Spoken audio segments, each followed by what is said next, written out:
with 4 RAM sticks, quad channel. By this logic, it would be better to always have 4 sticks of RAM, right? Well, not really, because there are some variables.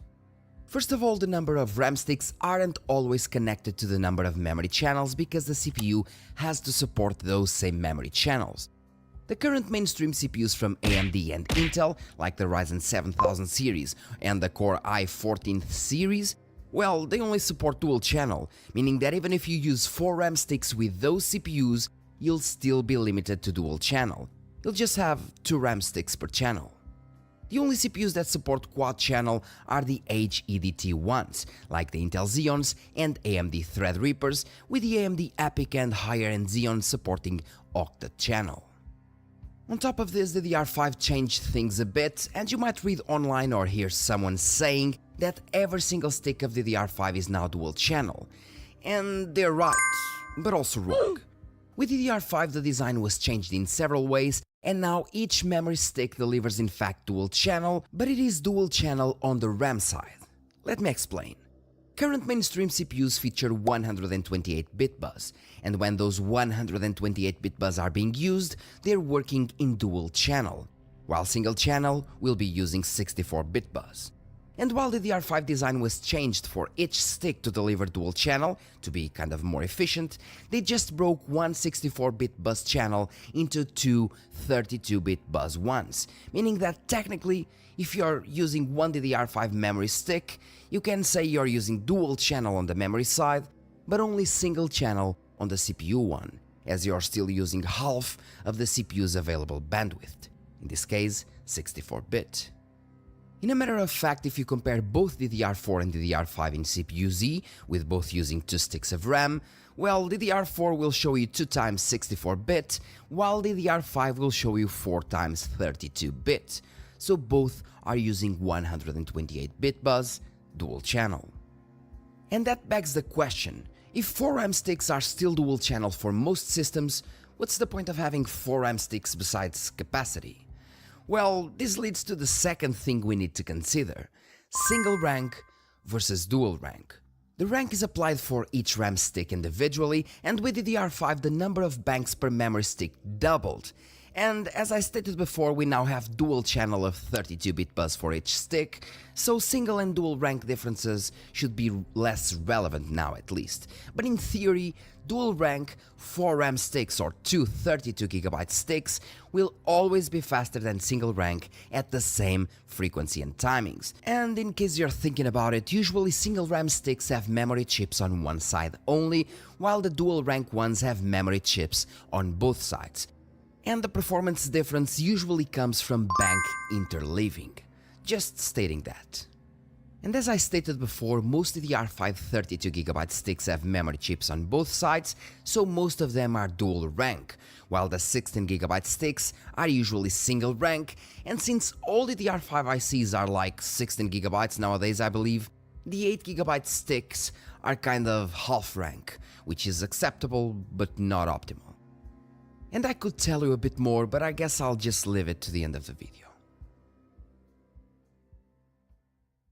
And well guys, it is a very good day, so I decided to record outside because why not? The sound might be a little off, well, comparing to the other sound that you hear across the video, because since I'm recording outside the microphone is different as well, and so on, so on, so on. Today's video is a remake of the video that I made in 2022, 1 times 16GB versus 2 times 8GB versus 4 times 4GB, but now since it is 2024 and DDR5 is kind of mainstream, I remade the video to feature 1 time 32GB versus 2 times 16GB versus 4 times 8GB, this on a Ryzen system. And if you're thinking about performance differences, don't, because all the configurations, the 3 configurations that you have here are running at the same frequency and same timings, manually tweaked timings, and even some main subtimings that may affect the performance. They were all tweaked manually. I'm even stuttering. They were all tweaked manually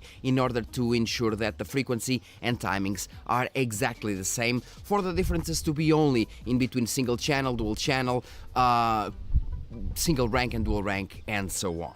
But we'll talk more about that in the final thoughts. So let's go to the benchmarks. But before, today's video sponsor is GVG Mall, bringing you lots of software deals like Windows 10, Windows 11, Office 2019 or 2021 with a new Windows 11 design, and for all of these you can use my SKG discount code for 30% off, getting a Windows 11 serial key for $22 and a Windows 10 one for only $15. Then use the key on your Windows settings and you'll have an activated system. Starting with the productivity benchmarks, we have Photoshop 2024, where RAM does effectively matter, with the 2x 16GB being 6% faster than the 1x 32GB, and with the 4x 8GB configuration putting another 3% on top of that, which is not bad. Premiere 2024 is more or less the same, with the 2x 16GB still being 6% faster than the 1x 32GB configuration, but now the 4x 8GB configuration only puts 2% on top of that, which is a bit less than with Photoshop. And in Blender measuring in samples per minute, we have all the results within the margin of error, honestly, so with the 2x 16GB being the one to perform the best after calculating the average of the 3 runs. But still, all inside the margin of error. I'm even stuttering. And to finalize the productivity benchmarks, we have PCMark 10 that includes a huge amount of workloads mixed up in one test, from productivity, office workloads and GPS workloads as well, to disk storage benchmarks and so on. And by the way, I want to thank UL Benchmarks for sending me the serial key to this benchmark. And in here we have the first order results, where the 1x 32GB and 2x 16GB configurations deliver results inside the margin of error, but the 4x 8GB one delivers quite less. And it seems that happened after some runs, which is honestly quite odd, but it is what it is, I guess. Let's now jump to the gaming benchmarks.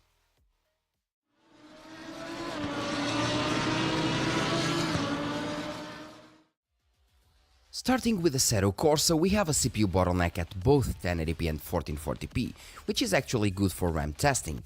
And even there, we saw the 1 and 2 sticks configurations performing basically the same, with the 4x 8GB being slightly faster at all resolutions, even in a GPU-bound scenario as 4K here, which is actually interesting to see.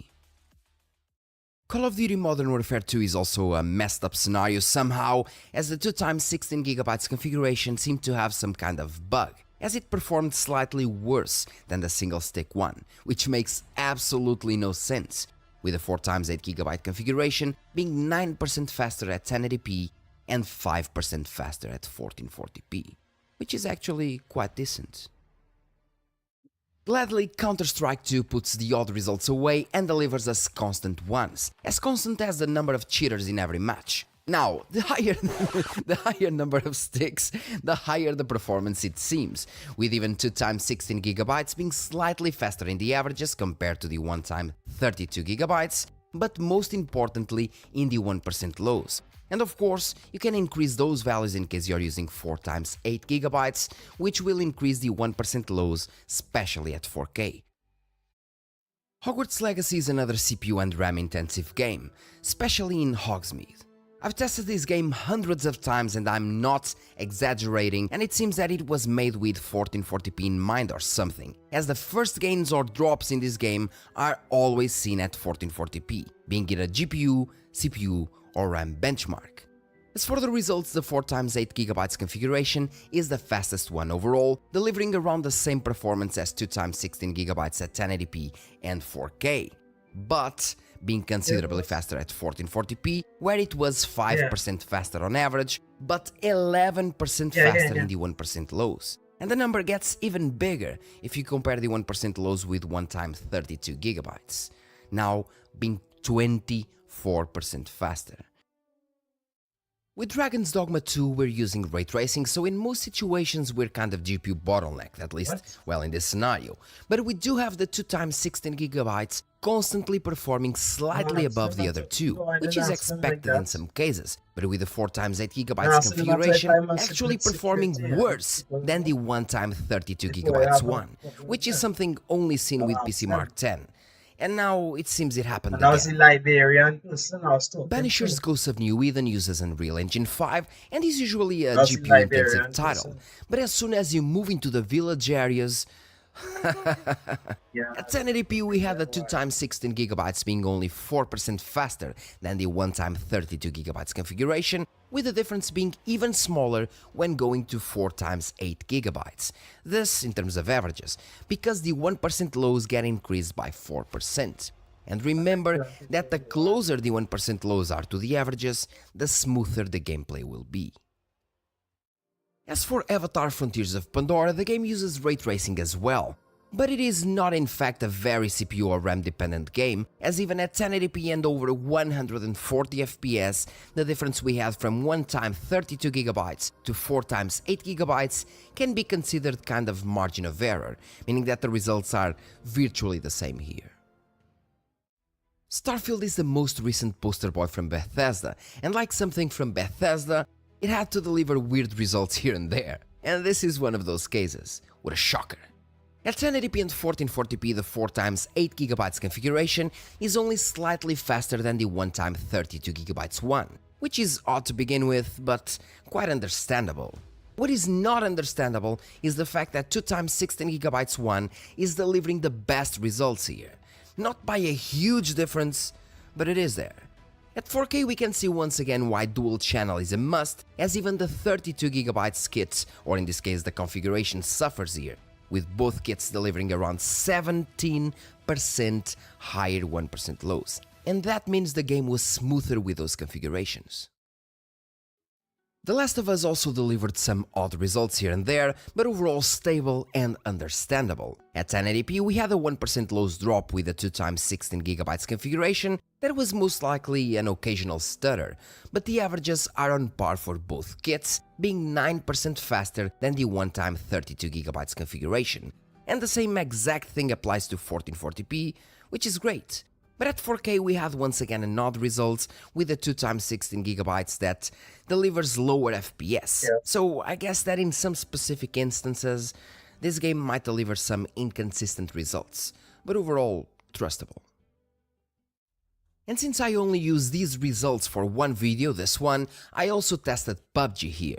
And if you're looking to play this game at 200 FPS or less, you're completely fine with any configuration. You'll be having lower 1% lows with the 1x 32GB one, of course, but if you want to play at over 300 FPS, then the RAM configurations will play their role, and having 2x 16GB over 1x 32GB will deliver you 4% more performance on average and 12% more performance in the 1% lows. Values that can get much higher with the 4x 8GB configuration, that delivers 13% higher 1% lows than 2x 16GB and 27% higher than 1x 32GB, which is a huge difference in my book. Moving to Fortnite, we are much more GPU bottlenecked as I'm using Epic settings, Nanite and Lumen, but this just means that anything below the 140 FPS mark, with a CPU more or less like the 7500F overclocked, which is more or less like the 7600X, the difference in between RAM configurations will be very small. Spider-Man Remastered is also a game that is known to love CPU and RAM, and we can see that at 1080p and 1440p we're CPU bottlenecked, as we have basically the same FPS numbers. The only configuration performing consistently worse here, especially in the 1% lows, is the 1x 32GB one, that delivers slightly lower averages but much lower 1% lows across the board, meaning it will deliver kind of a more stuttery gameplay. And to finalize, we have Resident Evil 4 using ray tracing. That is a fairly GPU intensive title, and even here we could see the 1x 32GB configuration performing slightly worse in both averages and 1% lows at 1080p and 1440p. At 4K, well, you see those odd 1% lows values, but those can be due to gameplay inconsistencies or something that happened in the background while testing. Unlikely, of course, but possible. And to finalize, we have the 13 games averages, where we can get a cleaner view of the results. And in case you were worried about losing much performance with only one stick of RAM, the difference just isn't there anymore, especially with DDR5 and a 32GB stick that will be dual rank as well. The best configuration here is 4.4% faster at 1080p, 3.8% faster at 1440p, and 1% faster at 4K, where we are GPU bottlenecked, meaning that most people won't even notice any difference at all. And in case you have a single stick of 16GB, well, things are a bit different there, as you have way less RAM and single rank as well, because it is a 16GB stick, meaning the performance differences from going to, let's say, 1 times 16GB to 2 times 16GB will be higher, due to single versus dual channel, and so on. But well, that's for another video, I guess. Let's move to the final thoughts. And well, guys, you saw the results. Well, we had indeed some odd results here and there, especially with the 4 times 8GB configuration. First of all, we have the differences in between single channel and dual channel, and that's usually why the 32GB stick is slower. Not because of the frequency and timings, because they are exactly the same, but because we are running single channel compared to the other configurations of 2 times 16GB and 4 times 8GB. It's still dual channel for the other two, because once again the CPU only supports dual channel. And it would be even worse if you, instead of having a 1 times 32GB, we had like 1 times 16GB, it would be even worse in terms of performance, because then you would have one channel only, so single channel and single rank, which would be even worse. So you would have only 16GB, which nowadays is not enough for some games. On top of that, you would have single channel that only has like half the bandwidth of dual channel, and then on top of those two you would have single rank, which would be even worse. It would be like the icing of the cake. Don't get a single stick of 16GB. It won't go well in most scenarios, and you'll be most likely RAM bottlenecked. 1 times 32GB, as you saw, it is quite okay because we have dual rank and we have 32GB, and of course on top of that, since DDR5 changed things quite a lot, they kind of have more efficiency in terms of banks and so on. So the bank interleaving difference is not as big. Now, what's the pros and cons? As you saw in the results, the 4 times 8GB configuration usually, and I say usually because not all times, usually it delivered better performance than the 2 times 16GB and considerably better performance than the 1 times 32GB. And that happens once again because the bank interleaving, and even though the 8GB sticks are kind of half rank, they still perform better due to that bank interleaving, because the system can manage things better because it has more banks separated, in this case 2 sticks per channel, and so on, so on, so on. Let's not complicate that. But the cons of this configuration, or at least the main con of this configuration, is that you can't overclock as much, especially because motherboards nowadays have use daisy chain topology, which means that they favor the first 2 slots, or the main slots, which are usually the second and the fourth one, which is A2 and B2. And since that happens, the other 2 slots won't have as much signal integrity and won't be able to overclock as much. So if you're using 4 RAM sticks, the other 2 slots won't actually be able to handle the same frequencies as the first ones, and you won't be able to overclock as much as you would with a T topology motherboard, or in this case, if you were using, let's say, 2 times 16GB or even 2 times 32GB, because even though you're using dual rank, it is slightly easier than using the other slots, because once again the other slots don't have the same signal integrity. That's how the motherboards are made nowadays. So concluding, with 4 sticks you usually have higher performance, that's a given, if you're running at the same frequency and same timings as the other configurations. But with the other configurations, especially the 2 times 16GB, for example, you'll usually be able to overclock things further, especially in terms of frequency, since you're only running single rank and 2 sticks, so 1 rank per channel, and it will be much easier on the CPU's IMC, integrated memory controller, and much easier on the motherboard as well, because you're using the main slots, which will, well, basically will allow higher overclocking that will most likely give better results than the 4 sticks. So it depends, it actually depends, but overall, once again, at same frequency, same timings, 4 sticks are better, but you won't be able to overclock or tweak your RAM as much. And with DDR5, even the single channel configuration with 1 times 32GB performed quite well in most scenarios, and you can, for example, use one times 32 gigabytes and later get another stick of 32 gigabytes with the same frequency and timings and just run it 2 times 32 gigabytes, and usually the IMC will be able to handle it. Maybe not at really high frequencies, but it will handle it. Or just get, for example, 2 times 16 gigabytes and you're just good to go, and you still have 2 slots left if you later really want to upgrade to, let's say, 64 gigabytes and you have 4 times 16 gigabytes, especially since the newer Ryzen 9000 series, or if you have an Intel CPU, you'll be able to kind of overclock further. Even the APUs from Ryzen can do that now. You have to decouple the UCLK, but or the mem clock, yes, the mem clock, no, the UCLK, but it will be completely fine. You can do it, so there's no issues there. My opinion as of now is just get 2 times 16 gigabytes, or if you really need that capacity, get 2 times 32 gigabytes.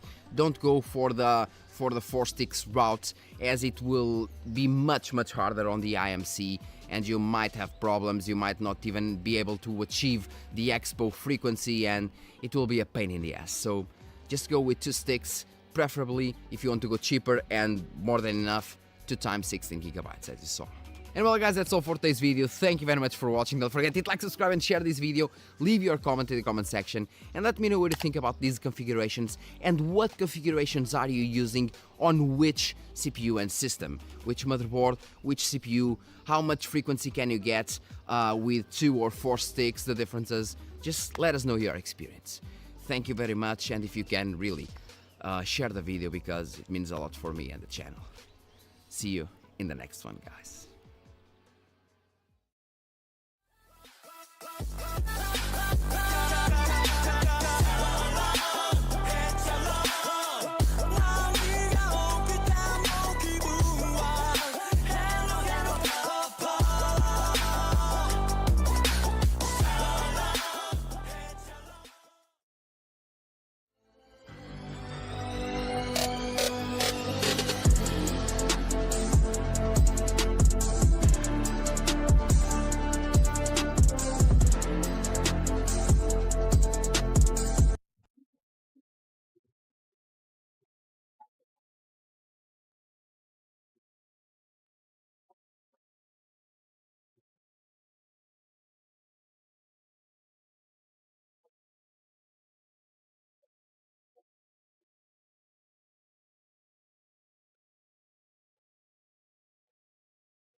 Now, if you're getting into this art game and you're serious about it and you want to build a career doing it, you probably Googled a couple of questions such as, how do I get a career as a concept artist in video games? Or, how do I become an animator? That sort of a thing. And you're going to get a lot of different advice. Some of it's going to work, some of it's not. Why is that? And what advice can you actually know is true and you can actually follow? And this can be very frustrating. You could tune into 100 different art advice channels or book publishing advice channels. You could be pulling your hair out, going in multiple different directions all over the place, and then none of it works. And then you're like, well, screw it. I guess I just wasn't talented enough, or I guess I didn't have the right opportunities. And I want to help you avoid all that.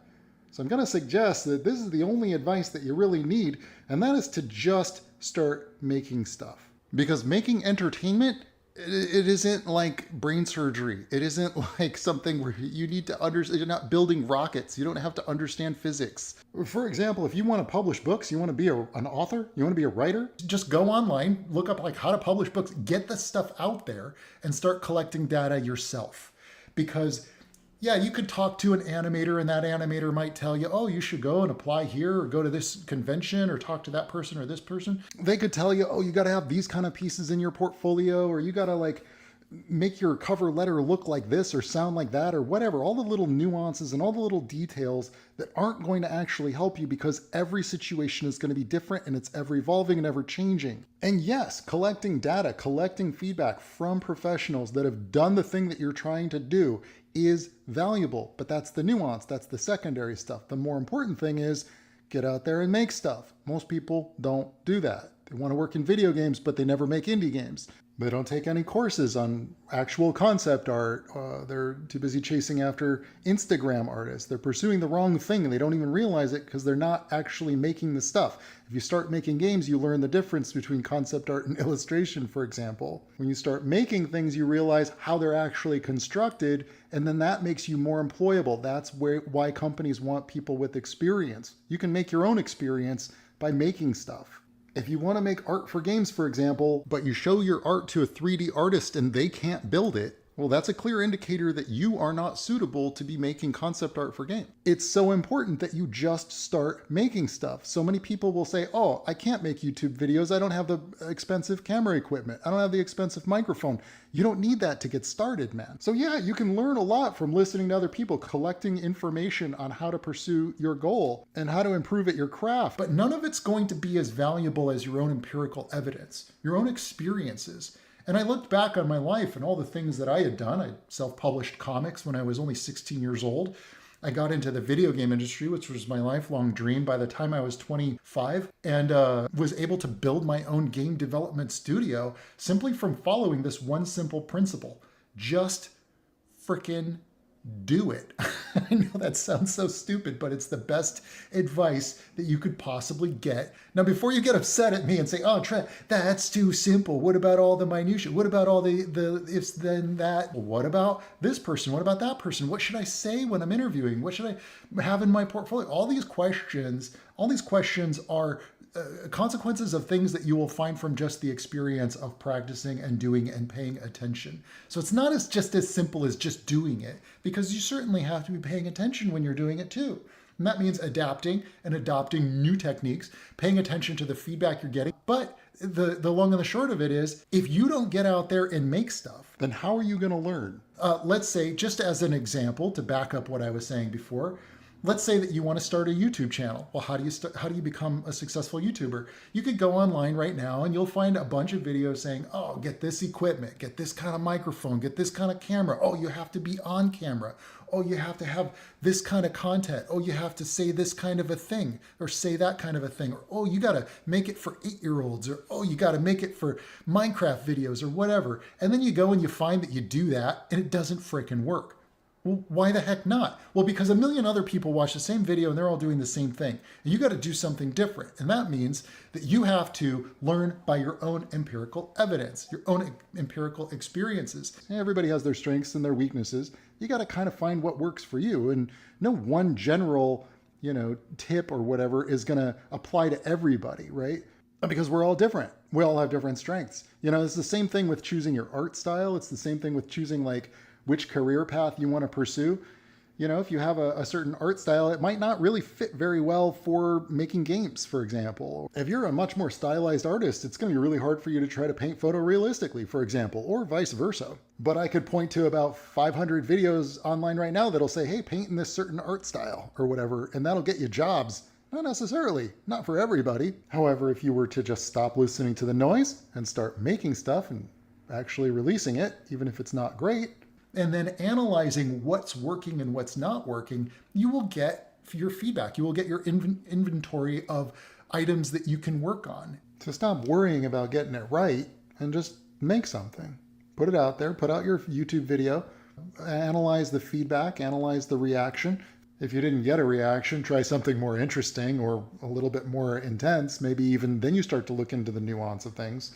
And then you do another one, and then your next one is better than the last one, and the next one's better than the last one. Before you know it, you've got experience. Before you know it, you're getting better at it on your own. You're self-fixing, you're self-repairing. Your 100th video should be better than the first one that you did, or at least more enjoyable for you to make. That's another factor. If you're following what everybody else is telling you to do, it can drive you freaking nuts. You could be just chasing after their dream. You could be chasing after what they wanted. But maybe it didn't work for them. Maybe the thing that you're going to do is going to work, and the thing that they did didn't work. And you would have taken their advice and just followed the same path of failure that they had. So just get out there and do. Get out there and make your indie game. Get out there and make your comic book. Get out there and write your first novel. Make your first art book. If you want to work in video games as a concept artist, get out there and join a group of people making indie games and put out a game as a concept artist. That's experience, baby. That means that you know a little bit more than what you did before you started, before you put out something, before you made a product.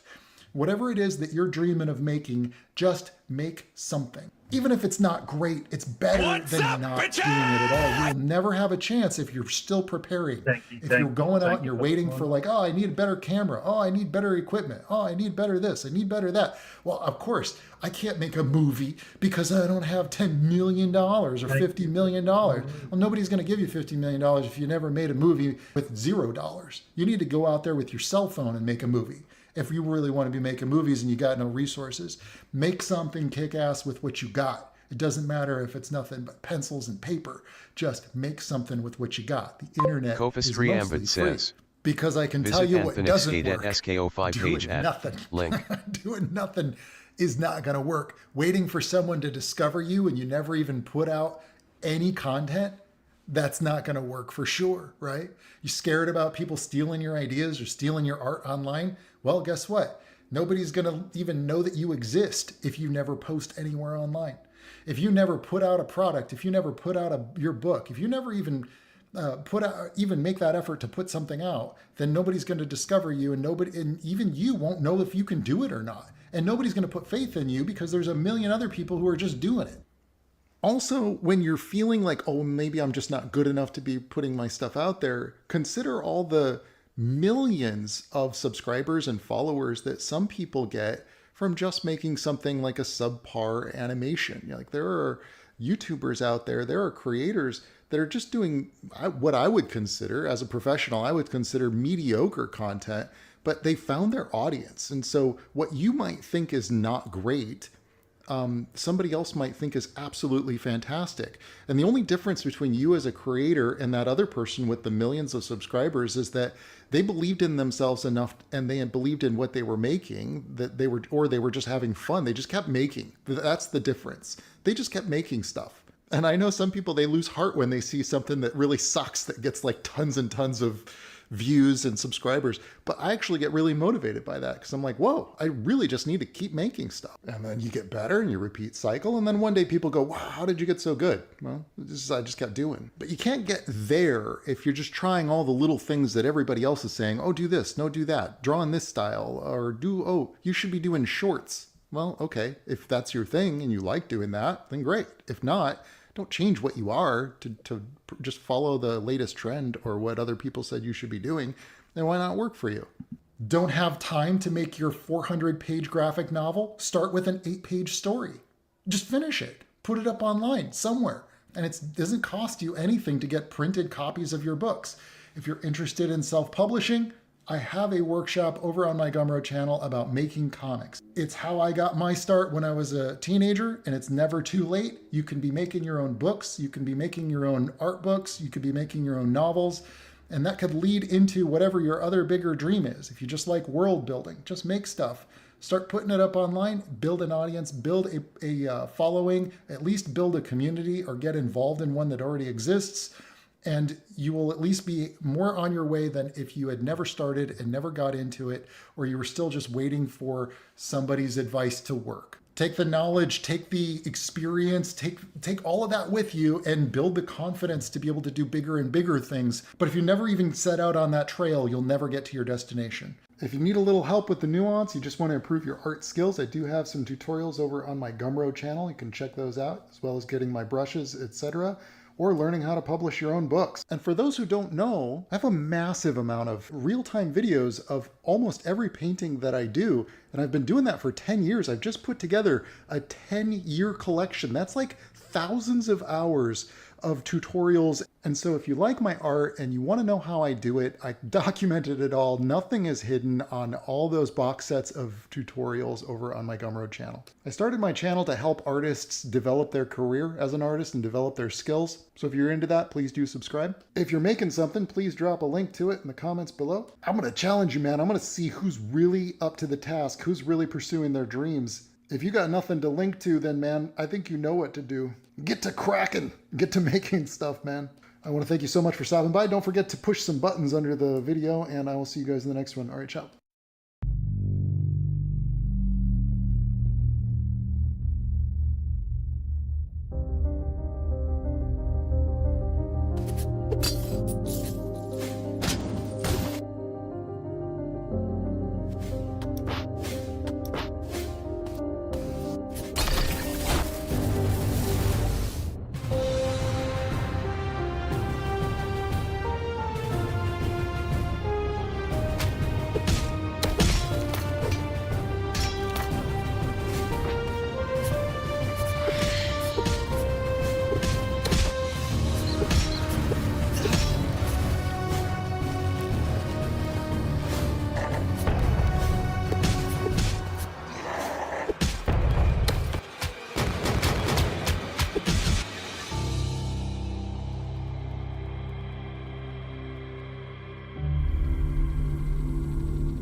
So you want to take your drawings from looking something like this to this as fast as possible.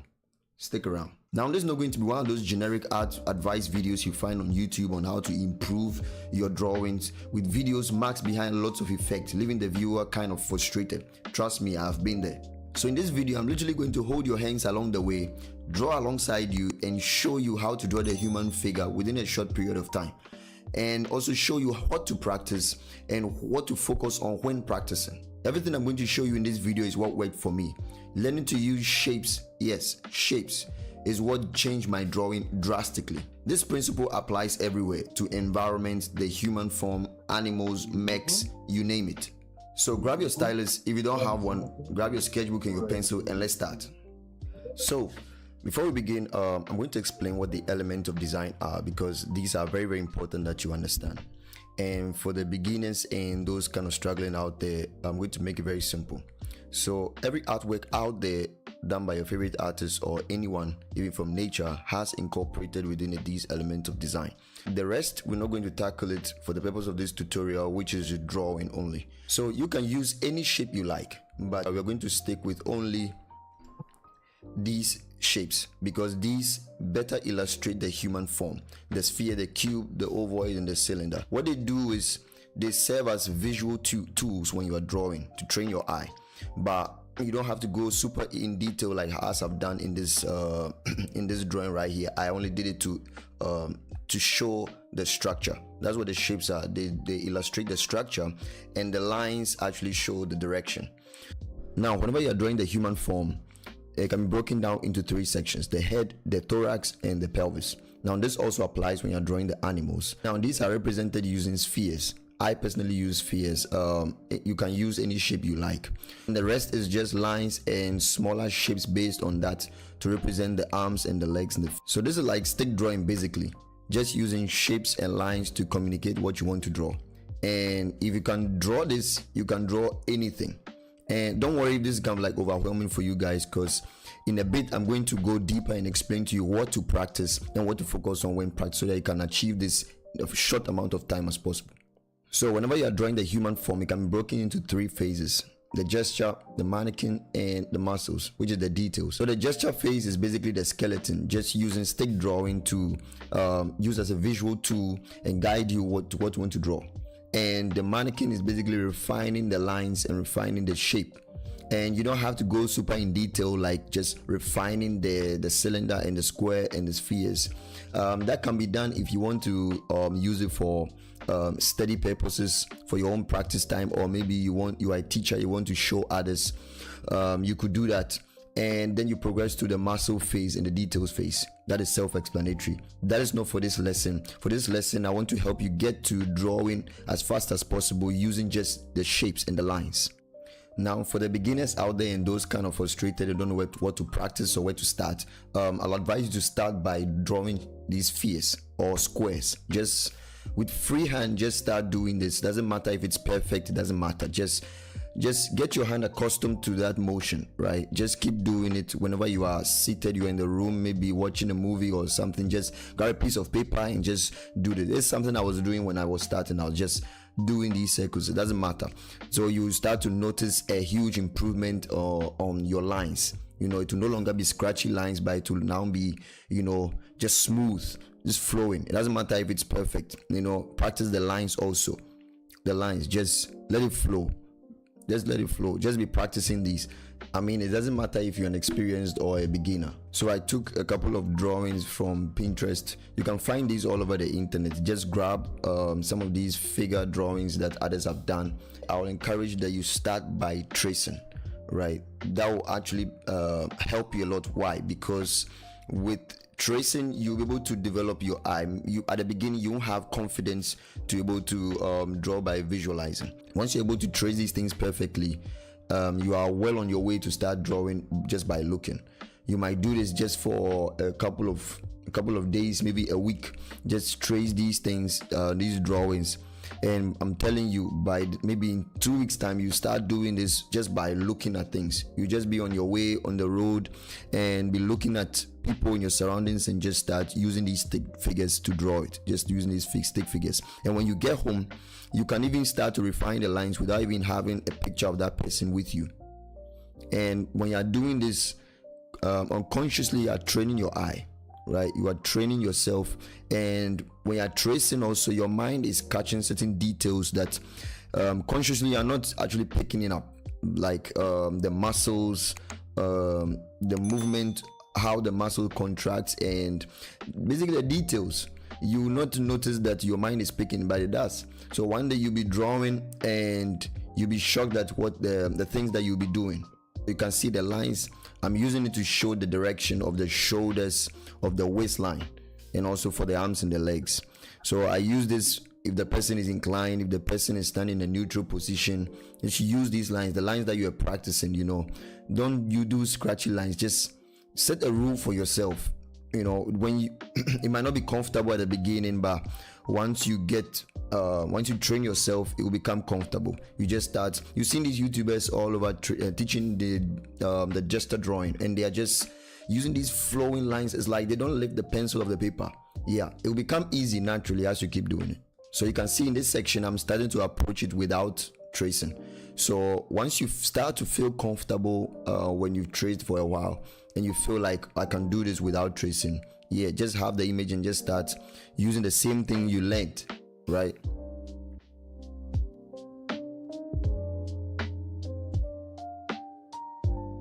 So this exercise of tracing the images is not meant to get you comfortable with this practice. It's just meant to be a stepping stone to visualizing, right? So don't get comfortable with tracing. So once you start doing it, it's just meant to get a feel of how these lines and how these shapes work together. So it'll get to a point you start to naturally know, instinctively how tall a person is just by drawing. So when you're drawing, you start to experience that maybe the hands have drawn it too long, or maybe the legs have drawn it too long, because you trained your eye, right? You were not aware, but whilst you were practicing these, you were training yourself visually. And so this is the exercise I actually recommend. It's just like when someone is starting out learning a musical instrument, they teach him the notes and he learns a couple of solos from an artist or maybe like a guitarist, right? And later on, once he gets accustomed to how everything functions, how to make his own solos and make his own melodies, he can now play on his own, right? So that's what this exercise is meant to do.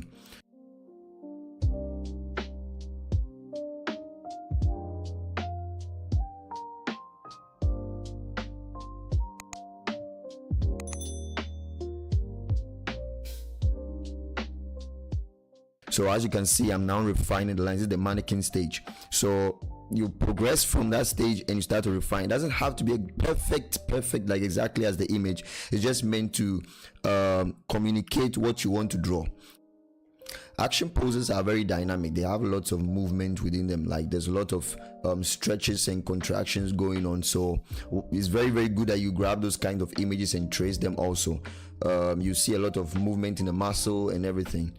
And action poses from different angles, from a bird's eye view, worm's eye view, straight camera angles. By doing this, you don't even need to go and study perspective.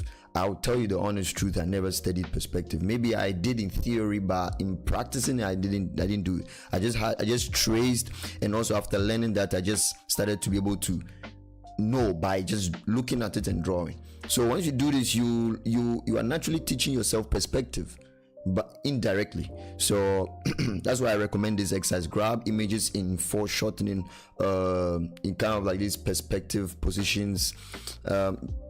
I'm telling you, it works like magic. So as you do this exercise, within a short amount of time, you'll be able to draw the human form. Then after that, you progress to the next stage, which is the mannequin stage, refining the lines, It doesn't have to be detailed. Then you progress to the detail phase, which is the muscles. Now that is a whole study on its own, where you now divide that into different sections. So you start to study the face, so the body, the hands, the fingers, the legs, the feet. So this is like a roadmap basically. So if you are somewhere you feel confused as to where to start, where to go after this, now this is the roadmap. Start by having an idea on how to draw the whole form. Then after you do that, you be able to refine the lines. Then you progress to adding details in the muscles. So that will be a different study the muscles. Then you divide that into different sections. Yes, so that's it for this video. This is an introductory video to how to be able to draw the human form within a short amount of time that will catapult you to the next level of drawing the muscles. So I intend on doing another video on the mannequin phase and the anatomy phase, and so stick around for that video. And if you haven't subscribed, please subscribe, because that will help me a lot. And like this video if you enjoy this content, and comment if you have any suggestions on what video I should do. And so yeah, see you in the next video.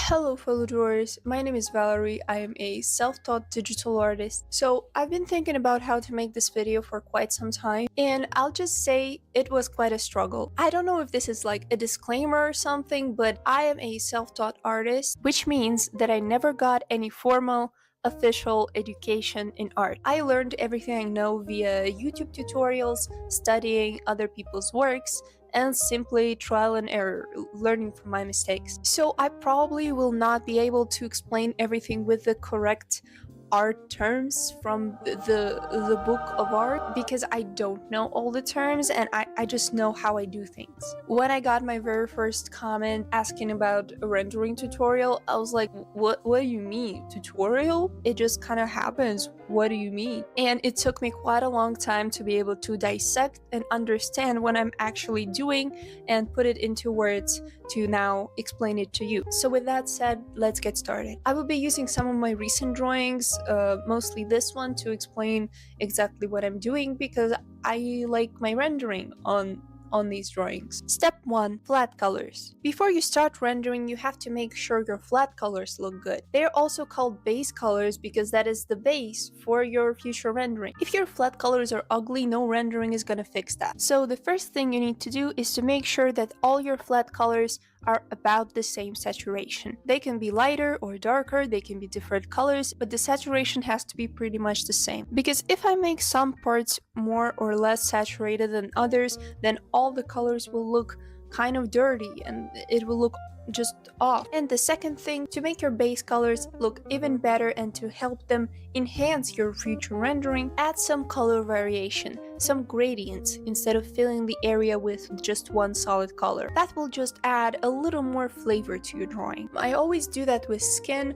I add blush, the same color on the tip of the nose, the tips of the ears, on the tips of the fingers, knees, elbows, shoulders. Then I always make the bottom half of the face a little colder, so I take my skin color and I make it a little less saturated and a little lighter. So I apply this color kind of right here and I blend it up. So the face color goes kind of like the light chin part, then the blush part, and then the original skin color on the forehead. Also, I always take this light chin color that I already have and put it like here in the eye bag, in the inner corner of the eye, where you usually put your concealer. I like to think that if you know how to do makeup, you already know how to render a face. I also, of course, add color on the lips and the eyelids. Usually, if my character is not wearing makeup, then this color is just a little darker than my blush cheek color. If the character is wearing makeup, then use any color you want. I also love to add a gradient to the hair. Just, it doesn't have to be super noticeable, just make like it go from the dark roots to like a little bit lighter and more saturated ends, or the opposite. That will make your hair look just a little more interesting. Step 2. Shading. Now that our flat colors look tasty, we can start shading. So first, let me show you Here I have a bunch of layers with my flat colors. Different parts of the character are on different layers. That way it is easier for me to work with each part. And on top of every flat color layer, I create a clipping mask layer and put that layer on multiply. Now, if you're a beginner, I'd suggest creating 2 shading clipping mask layers for each flat layer. I feel like that is less stressful. I do that all the time as well, because when I'm shading, I do it in 2 steps. The first step is the big shadows and the second one is the small shadows. But before we talk about big and small shadows, let's choose the shadow color. The formula of getting your shadow color is you take your base color and you make it either colder or warmer depending on your light source. If the lighting on your character is warm, then the shadows will be cold. If the light on your character is cold, then the shadows will be warm. I usually go with warm light, cold shadows, so I make my color a little colder and I make it a tiny bit darker. A little, just a little bit. It's very important you don't make the shadows too dark because that will look super dirty and ugly and ew. If you're struggling to find the right shading color, then it's better you just take this flat color and put the layer on multiply and just shade with the same color, then making the shadow color way too dark. Nothing has been ruining my past drawings as much as just too much contrast in lights and shadows. Now, the big shadows show us where the general light is coming from. So you take a big brush. First of all, I forgot to mention, I use the default medium airbrush in Procreate. I use it for everything from start to finish. I don't use any other brush. So you make your brush bigger and you just forget about all the details on your character and just look at the big shapes. For example, a head is a sphere. So you shade your head like you would shade a sphere. If the light doesn't hit the neck, shade the neck fully. Hands are cylinder shapes, so shade them like cylinder. Don't be afraid to put some areas completely in shadow. When you're shading a 3D object that is in the open space like this, remember that the darkest shadow will not be on the very edge of the shape, but rather somewhere in the middle where the shadow ends and the light begins. Because when an object is in the open space, the surfaces around this object reflect the light and create a bounce light. So what I do is I put down my shadow like this. This is a 2D flat shading.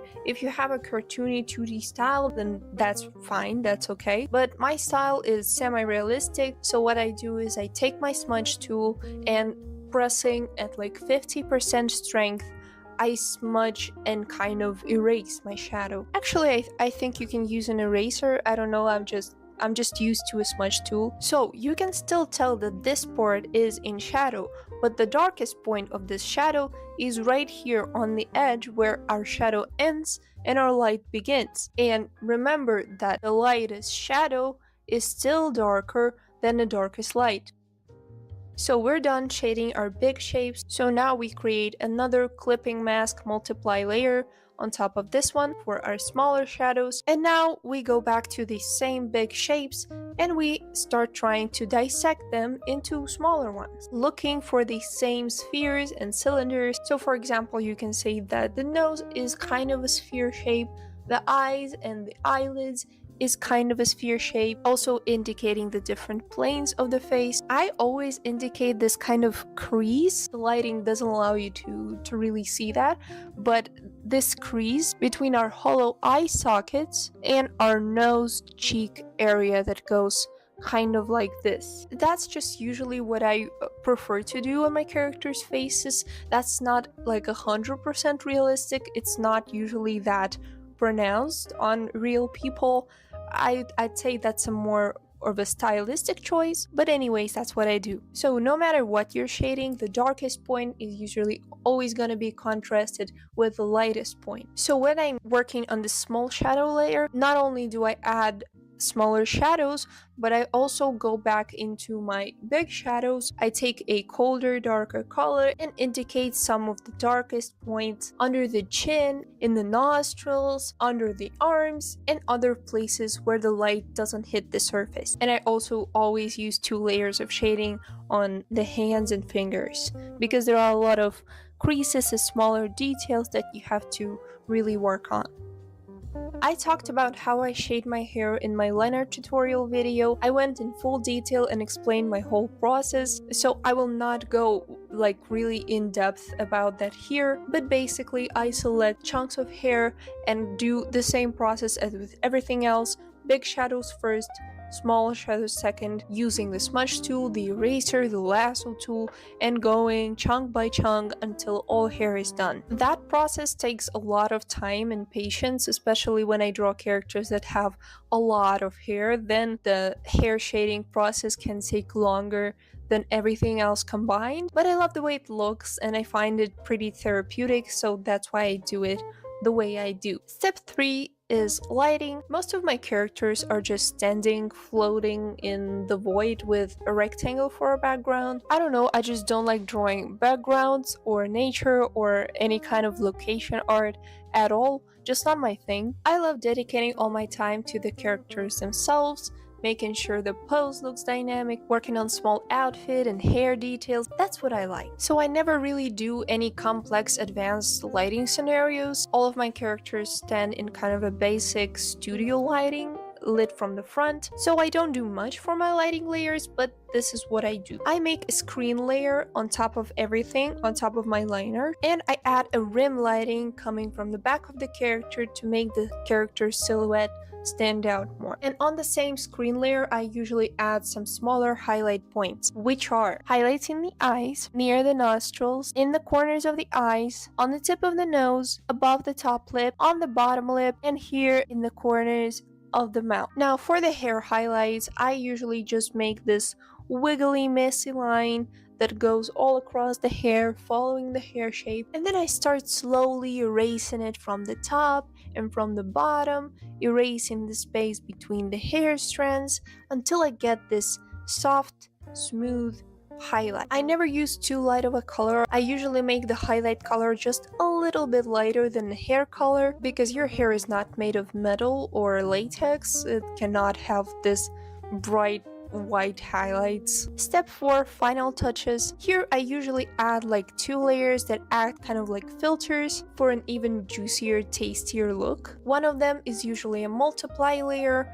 I select the entire silhouette of my character and then I take a big airbrush and I add this big shadow going from the bottom of the character to the focus point, which is the face. Not too dark, not too light, just a subtle shadow. And the other layer that I create is the overlay layer. I also choose the entire silhouette, also take the biggest brush and do the opposite thing. I add this overlay bright color on the top of the character to make the focus point more saturated, but I apply it very softly to not make it like super saturated. Also, sometimes I make another layer, which is a normal layer where I add some small extra hairs, but that's not necessary. I didn't do it here at all, but when I do it, I recently started doing it with this brush from this brush set that I won in an art contest from this artist. It's an amazing brush set. It's really cool. I just sometimes I use it to like add this extra hair or have some fun. Just so that's pretty much it. If you have any questions about this, feel free to ask them in the comments. I will try my best to answer all of them. Thank you so much for watching. I hope this was helpful. If it was, then press like, subscribe. I'll be making more content like this in the future. You can check out my art on Instagram or here on YouTube Shorts. And yeah, bye bye. See ya. Wanna say hi? Hi. Now I will go for a walk with this little piglet. Bye!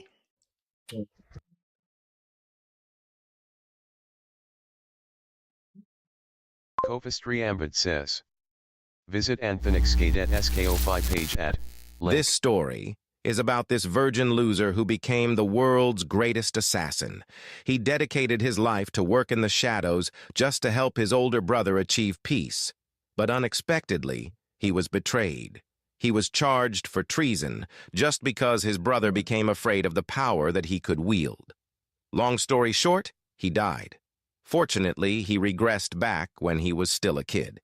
And now, He was about to dedicate his life for revenge. If this got your interest, watch the whole video. The title of the manhwa is The Regressed Son of the Duke is an Assassin. The story opens when the protagonist talks about what his father always says, which was, "Live for the clan."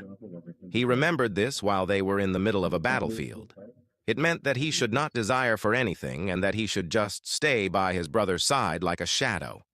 He was sitting on his knees while blood dripped down his face. Several knights watched him while one person commented how he, a single knight, fights off the continent's strongest commanders on his own. The battlefield was surrounded by fallen knights, but a commander and several knights who can still fight surround him. The commander of the enemy called him by his name, Sian Vert. In response, he uttered the commander's name, Boris. Boris had a smug look on his face. Out of thin air, Sian drew out his sword. He then asked Boris who made him do this to him, and an ominous aura surrounds his body. He asked Boris if it was the Emperor. Boris covered his face with his arm. He commented that Sian's black fog is sickening. Upon witnessing this power, he had confirmed that it was like what the rumors had said. Sian's aura grew powerful while Boris called him an assassin from Mist. Mist is an organization that is like fog to the Knights of Light. Boris planned to report to the higher-ups that he got rid of an impure being that was affiliated with the heathens. Sian replied that he should do that when he actually had the mouth left to function after their battle. He threatened Boris that he won't even have a single tooth after he's done with him. Boris advised Sian that if he plans to use his secret power, he should give up. He told Sian that there is a 9th-star magic barrier casted around the area. In his mind, Sian knew that he needed to get out of there and reveal the culprit behind it to his brother. With fierce eyes, Sian declared that he'll just pierce through the barrier. All of a sudden, Sian was commanded to stop by someone. A reputable man in golden armor arrived. Sian was surprised and confused to see this familiar person. He recalled what his father always used to say, "Live for the clan." In addition, his father told him that his brother Aschel is by extension of the clan. Aschel Vert's success is Sian Vert's success. This man in golden armor has blonde hair and is staring at Sian. Sian realized the culprit behind all of it. It was Aschel. This revelation made his legs weak. Aschel commented that Sian is confused now that he has appeared. Sian looked at him. He asked Aschel about the meaning of all of it. Aschel expressed how Sian carried out his duties well, for the clan, for the people, and for him. And upon hearing this statement, our MC knew what was going to happen next. Aschel added that he was just trying to take the burden off his brother's shoulder. Sian admitted that he doesn't understand it. He inquired if he had done anything wrong. Wrong? Aschel asked. Aschel pointed out the ominous fog that Sian is emitting. He described Sian as nothing more than a murderer. He's even unsure if his brother can still be called human. Aschel raised his voice when he told Sian that he fooled them all for a long time. With a hint of anger, he asked Sian, "Can you really say that you don't know your sins?"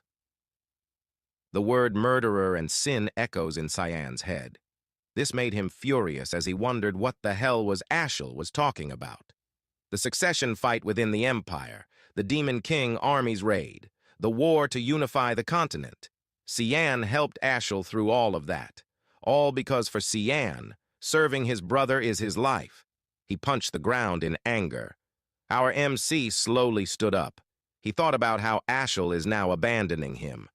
Dark aura was now oozing from his body. Driven by his rage, his fog became more intense as he thought about how he worked like a dog under Aschel for 20 years. Blood started pooling at his feet, but he didn't care if his whole body broke down. He decided to give everything he has right now, even if it means he can destroy Aschel. His crimson-red mist covered the whole area, painting the sky red. The knights were shocked to see that he still had that much mana left. It was impossible for a human. Sian narrated that the hero is trying to kill his younger brother just because he's afraid. He asked Aschel if he's not ashamed of himself. This made Aschel furious. The veins on his face became visible because of that. Cian launched at him. With incredible speed, he continuously attacked Ashel, who tried to deflect using a sword. Cian wished for one chance. Just once was enough. Their fight continues. One chance is all he needs to stab Ashel's weak point to stop him from regenerating. Cian's attack met a magic barrier. Our MC did not expect for his strongest attack to be blocked by something like this. He checked and saw that Boris helped Ashel. Ashel called him a poor bastard. And he stabbed Cian in the stomach. That made Cian drop his dagger. Ashel told him that he wanted to do the favor of giving him a painless death since he's his brother, but Cian showed him his true colors. He revealed that he knew Cian was a demon from the start. He added how it's a good thing he never trusted Cian to begin with. Cian's expression revealed how heartbroken he was because of that statement. Ashel kicked him so that he could remove the sword from Cian's body, and just like that, he left Cian lying on the ground. Cian's blood pooled underneath him. This scene looked like Sung Jin Woo from Solo Leveling. He wondered if that was his end. He commented on how foolish the life he had lived. As he slowly starts to lose his consciousness, he calls himself stupid. Yet all of a sudden, he chased after Ashel's back. Ashel sensed him and turned. Cian was about to hit him. Cian let out a loud scream as he released all his remaining power for that attack.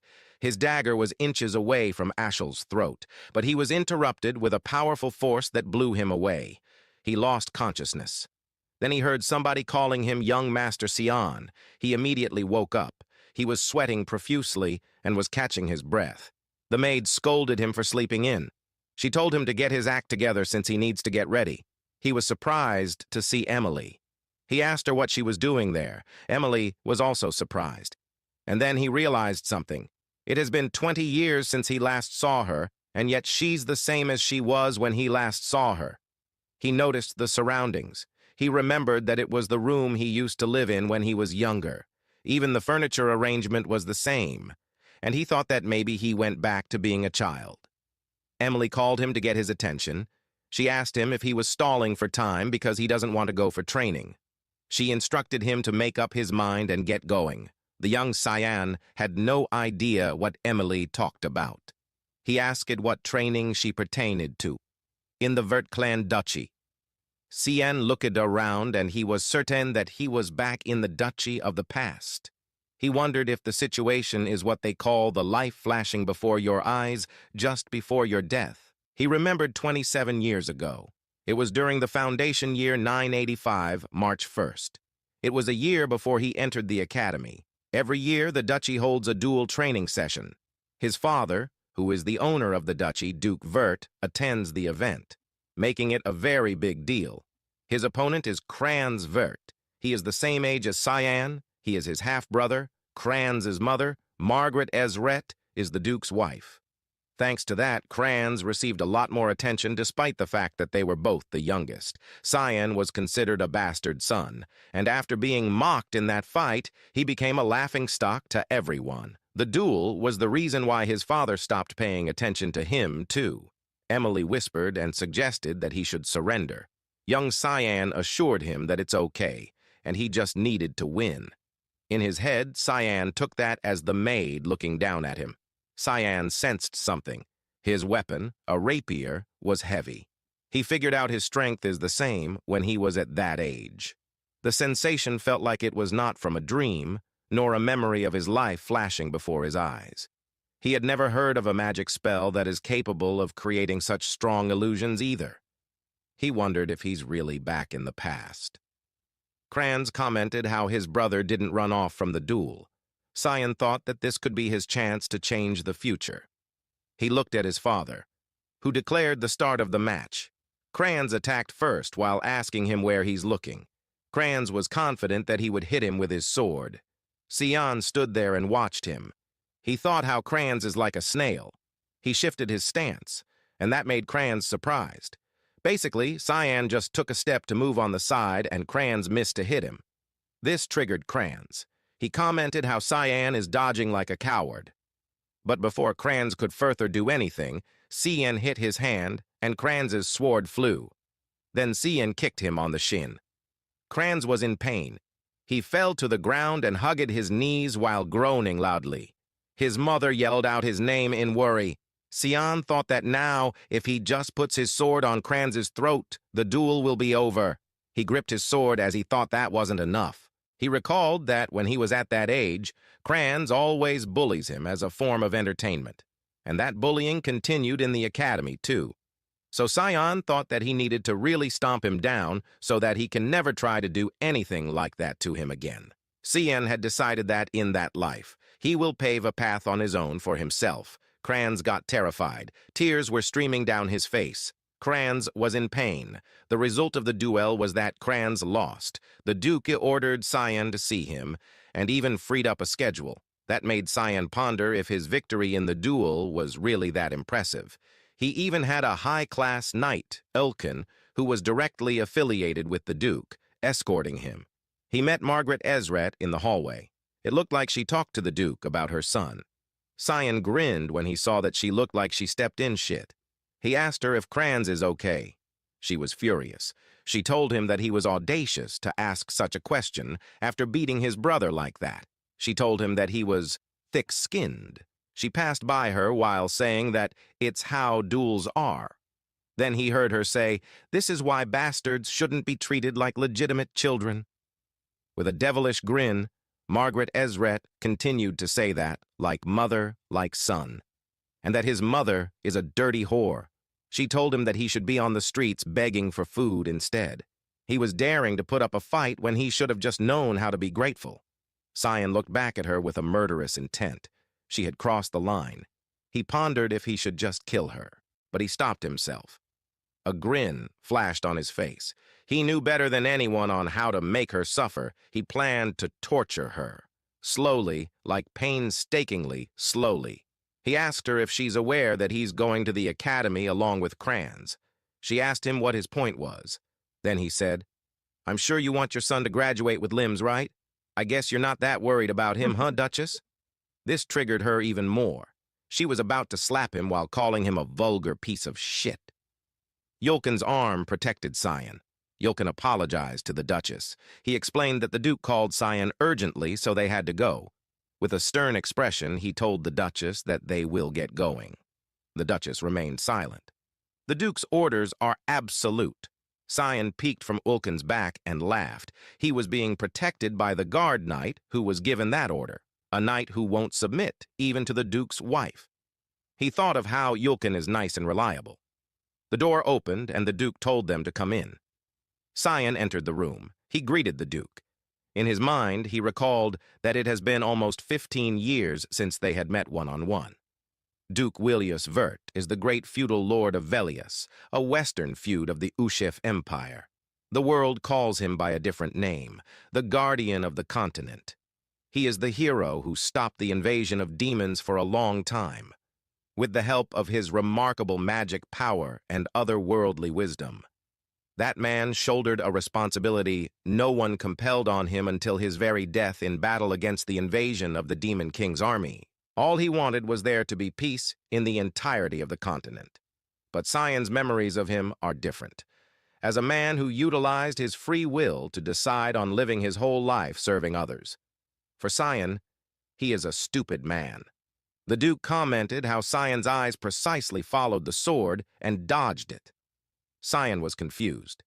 The Duke explained the scene when the moment Kranz ran at him, he looked straight at the path of the swinging sword and turned his body to dodge it. The Duke asked him when he learned how to wield a sword. Sion thought that, as always, the Duke was sharp. He answered that he wouldn't say he learnt it. He revealed that he practiced every night on his own. The Duke pressed him for details, since the Duke knew that Sion never had any interest in swordsmanship. He asked Sion why he hid such excellent skills. Sion was embarrassed when he answered that he didn't want to catch others' attention, but the Duke was not convinced, since despite that reason, Sion went all out at taking down Kranz. The Duke continued to speak. He asked Sion if he also thinks that what he did after was unnecessary.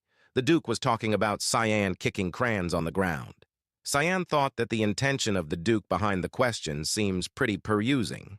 He wondered if the Duke is trying to get a feel of what he's capable of. Sion admitted that he wanted to prove himself. The Duke asked him what he wanted to prove. Sion confidently replied that he wanted to prove that he's better than Kronz, even though they share the same blood. He concluded that it was the meaning of the duel. The Duke laughed. The Duke praised him for his clear and concise answer that shows off his level-headedness. He didn't know Sion was so talented. He was delighted. The Duke told him that he will become a great and reliable support for Ashel one day. Sion then felt the betrayal from his past life. He was confused and disappointed. He wondered why he would become Ashel's helper. He thought how it was always the same. The Duke is still obsessed as ever with Ashel. His hand turned into a ball of fists. The Duke told him that he wanted to reward him, so if there's anything he wants, he should just tell him. With sharp eyes, Sion decided that he'll destroy everything. Everything that Ashel fucking tried to do. He told the Duke what he wanted. A few moments after that, Emily turned pale when she found out that Sion wanted to enter the battlefront. He told Emily that nothing is certain yet. Emily probed him if he's losing his mind, or if he has any idea what kind of place that is. She told him that it's swarming with wicked and terrifying demonic beasts all over the place. Velias, the western feud of the Ushif Empire. It is the only place in the entire continent to be called a battlefront. Even in that, the Lima Valley, that can be called the front line, is a ferocious battlefield where the battles with demons have been going on for hundreds of years. Because of that, the Duke, who stubbornly opposed it from the start, gave Sion a condition. He is to become worthy of going to Lima Valley within 1 month. He didn't know on what basis the Duke would decide his worth yet. He thought of raising his physical strength as much as possible in the given time.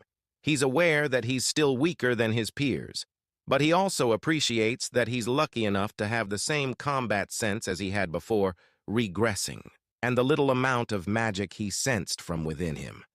He knew that if he trained his body as per his capability, he could definitely make good use of it. He decided to start training right away. All of a sudden, his door busted open. A woman entered the room. It was Alice. This lady had this blue hair and stern look on her face. She grabbed him by the collar. Emily greeted Lady Alice. But Alice was rocking Sion back and forth and asking him if he's gone mad. She heard that he asked their father to send him to the battlefront. Sion turned pale when he asked Alice to let him go. She left him on the ground. Sion's soul looked like it left his body. Alice commented that defeating Kranz got into Sion's head. She uttered that it won't. So she demanded that Sion go to the rooftop at once. At the rooftop, Alice briefed him. She told him that when they drew their swords, she would let him go to the battlefront if he could endure her attacks for 3 minutes. Our MC asked Alice if she really had to go that far. Alice was firm.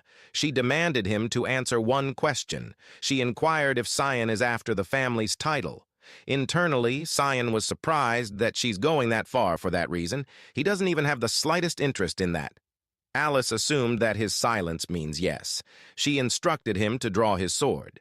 Sion was exasperated. It hasn't been half a day since his duel with Kranz. He concluded that his whole day was chaotic.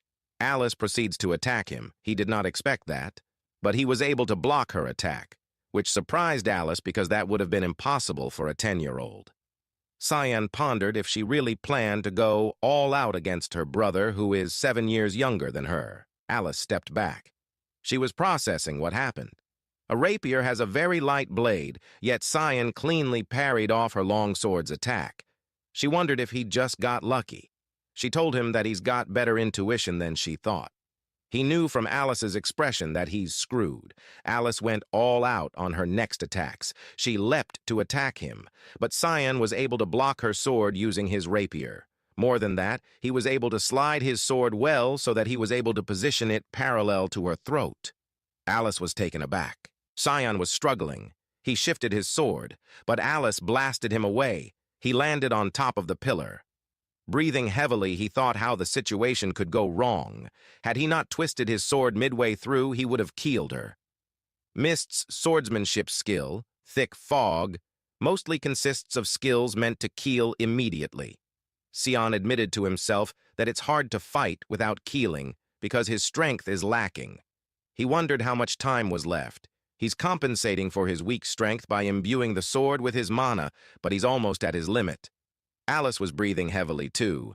She called the earth and whined to come to her and act as her sword. Cyan was surprised to witness the sixth star magic. Alice's blade glowed in blue. This is called the Aqua Blade. With a funny-looking crying expression, Cyan wondered if Alice was trying to keel him. Alice kept muttering that she can't lose. Cyan could tell by the look in her eyes that it would be the end of him. Since he's positioned on the edge, he anticipated that he'll fall even if he were to block her attack. He decided to trust that his plan will work. With an incredible speed, he charged at her first. He ran fast while Alice pointed her sword toward the sky to concentrate her power. Cyan gripped his sword as he begged. He's hoping somebody will come out. Alice is oozing with power. In his mind, Cyan hoped for Yulkin to show up. When Alice and Cyan were about to hit each other, Yulkin showed up in the middle while screaming, "Stop!" He blocked Alice's sword with his sword while he grabbed Cyan at the back of his neck. Alice's attack caused a huge explosion. Yulkin had a serious expression on his face when he called Lady Alice. He told her that she's being harsh against a much younger opponent. Cyan, still dangling from Yulkin's hand, let out a sigh of relief. He kept wondering when Elkin would appear. As if she came out of a trance, she gasped, and immediately she hugged her brother while apologizing. She admitted that she must have lost her mind for a second. Then she cried. Snot came out of her nose. She expressed how much she wanted to stop him from going to the battlefield. Cyan smiled and thought how it's very much Alice to do that. She always tries so hard with everything. Alice was the elite of the elites who got an S in all subjects. In the Royal Academy, where all the talented children gathered, whether they be talented in swordsmanship, magic, or other fields of study. On top of that, her beauty was astounding, so people called her God's child. From a young age, she was trained in swordsmanship. She was mentioned as being the future guardian of the continent, along with the oldest son, Ashelvert. But not long after joining the Knights of Light, she was killed. Cyan hugged her back while thinking of how much he missed her. His hug was so tight that it got Alice's attention. In his head, he vowed to protect her this time. Then she averted her attention to Ulkin. She asked if he was the Duke's guardian knight. She was confused since the Duke just left for the war. Ulkin informs her that he's carrying out the Duke's orders to protect the young master for a while, although he couldn't tell her because he's supposed to carry it out in secret. Cyan felt his presence ever since he left the Duke's office. He wondered if Yulkin would have not shown himself if he continued to not notice him. He wondered why his father would tell Yulkin to follow him secretly. All of a sudden, Cyan felt groggy. Alice caught him as he fell asleep. Alice smiled and commented that he's still a little kid. The next day, Alice returned to the academy. Apparently, she had come back just for a bit to see their father before her graduation. Cyan felt the need to become stronger, so he had been focusing on strength training for the past 2 weeks. But 10 push-ups is his limit. He felt like he hit the wall for the past 2 weeks. Back then, he was pretty confident in his strength. He knew this time he needed a solution. Emily knocked on his door to inform him that a package from Emily had arrived. Cyan got excited. Emily brought it out and complained how it smelled so disgusting. It's a hellhound's blood that he asked her to get for him. It's a rare item that can only be found in Lamia Valley. But now he figured out that the rumors that it was in the black market was true. The blood of demonic beasts is considered poisonous because of its sickening smell, as well as the feeling of burning upon consumption. But it actually permanently increases the mana and strength of the person who consumes it. Most people think that it was a false rumor, but Cyan knew that it's true based on his past life experience. Emily asked him if he's really going to drink it. He answered yes. In his mind, Emily has nothing to worry about, since he's the only person who was able to adapt to her cooking skills. He chugged it down. He was reminded of the first time. He remembered it was mushroom soup, and after a single bite, his heart stopped for a moment. and compared to that soup, the blood is nothing. He finished everything, and commented that it was good. The power is oozing from his body. He told Emily that he's going out for a walk. He wanted to see if it worked. Our MC stepped outside. He arrived at a mountain overlooking the duchy. It had been a while since he last came there. He had been waiting for it for the last 2 weeks. It was the time when Ilkin was not there for his regular reports. He usually visits the place when he wants to be alone. Then one day Ashel received a divine revelation from the god of light, Lumendel. It said that an ancient temple is hidden somewhere in the mountains. He didn't really fully believe it, but there was really a place where the flow of mana was concentrated. And of course, the divine revelation is yet to come. Only Sion knew about it at the moment. He touched the ground with his hand, and his power traveled in the area. He grinned as he thought how Ashel had no idea what he's doing right now. The ground was shattered, and it revealed an underground passage. He decided to go inside. He noticed that it was different from last time he was there. That place was an ancient temple that served the god of light, Lumendel, until all of the history on that land was erased. It was because of the god of demon war that happened 300 years ago. Who could have ever imagined that the place existed in the mountains just behind the castle? Ahead of him is a glowing sword on a pedestal. It is considered the owner of the temple. 9939. Before Foundation, August 12th. Humanity finally succeeds in driving out the Demon King's army from Velius. The Demon King's army was far stronger than the humans, but the humans found ancient relics called the gods' weaponry, allowing them to take the win. One of those relics, Duran d'Arc, was a holy sword blessed by the god of light, Lumendel.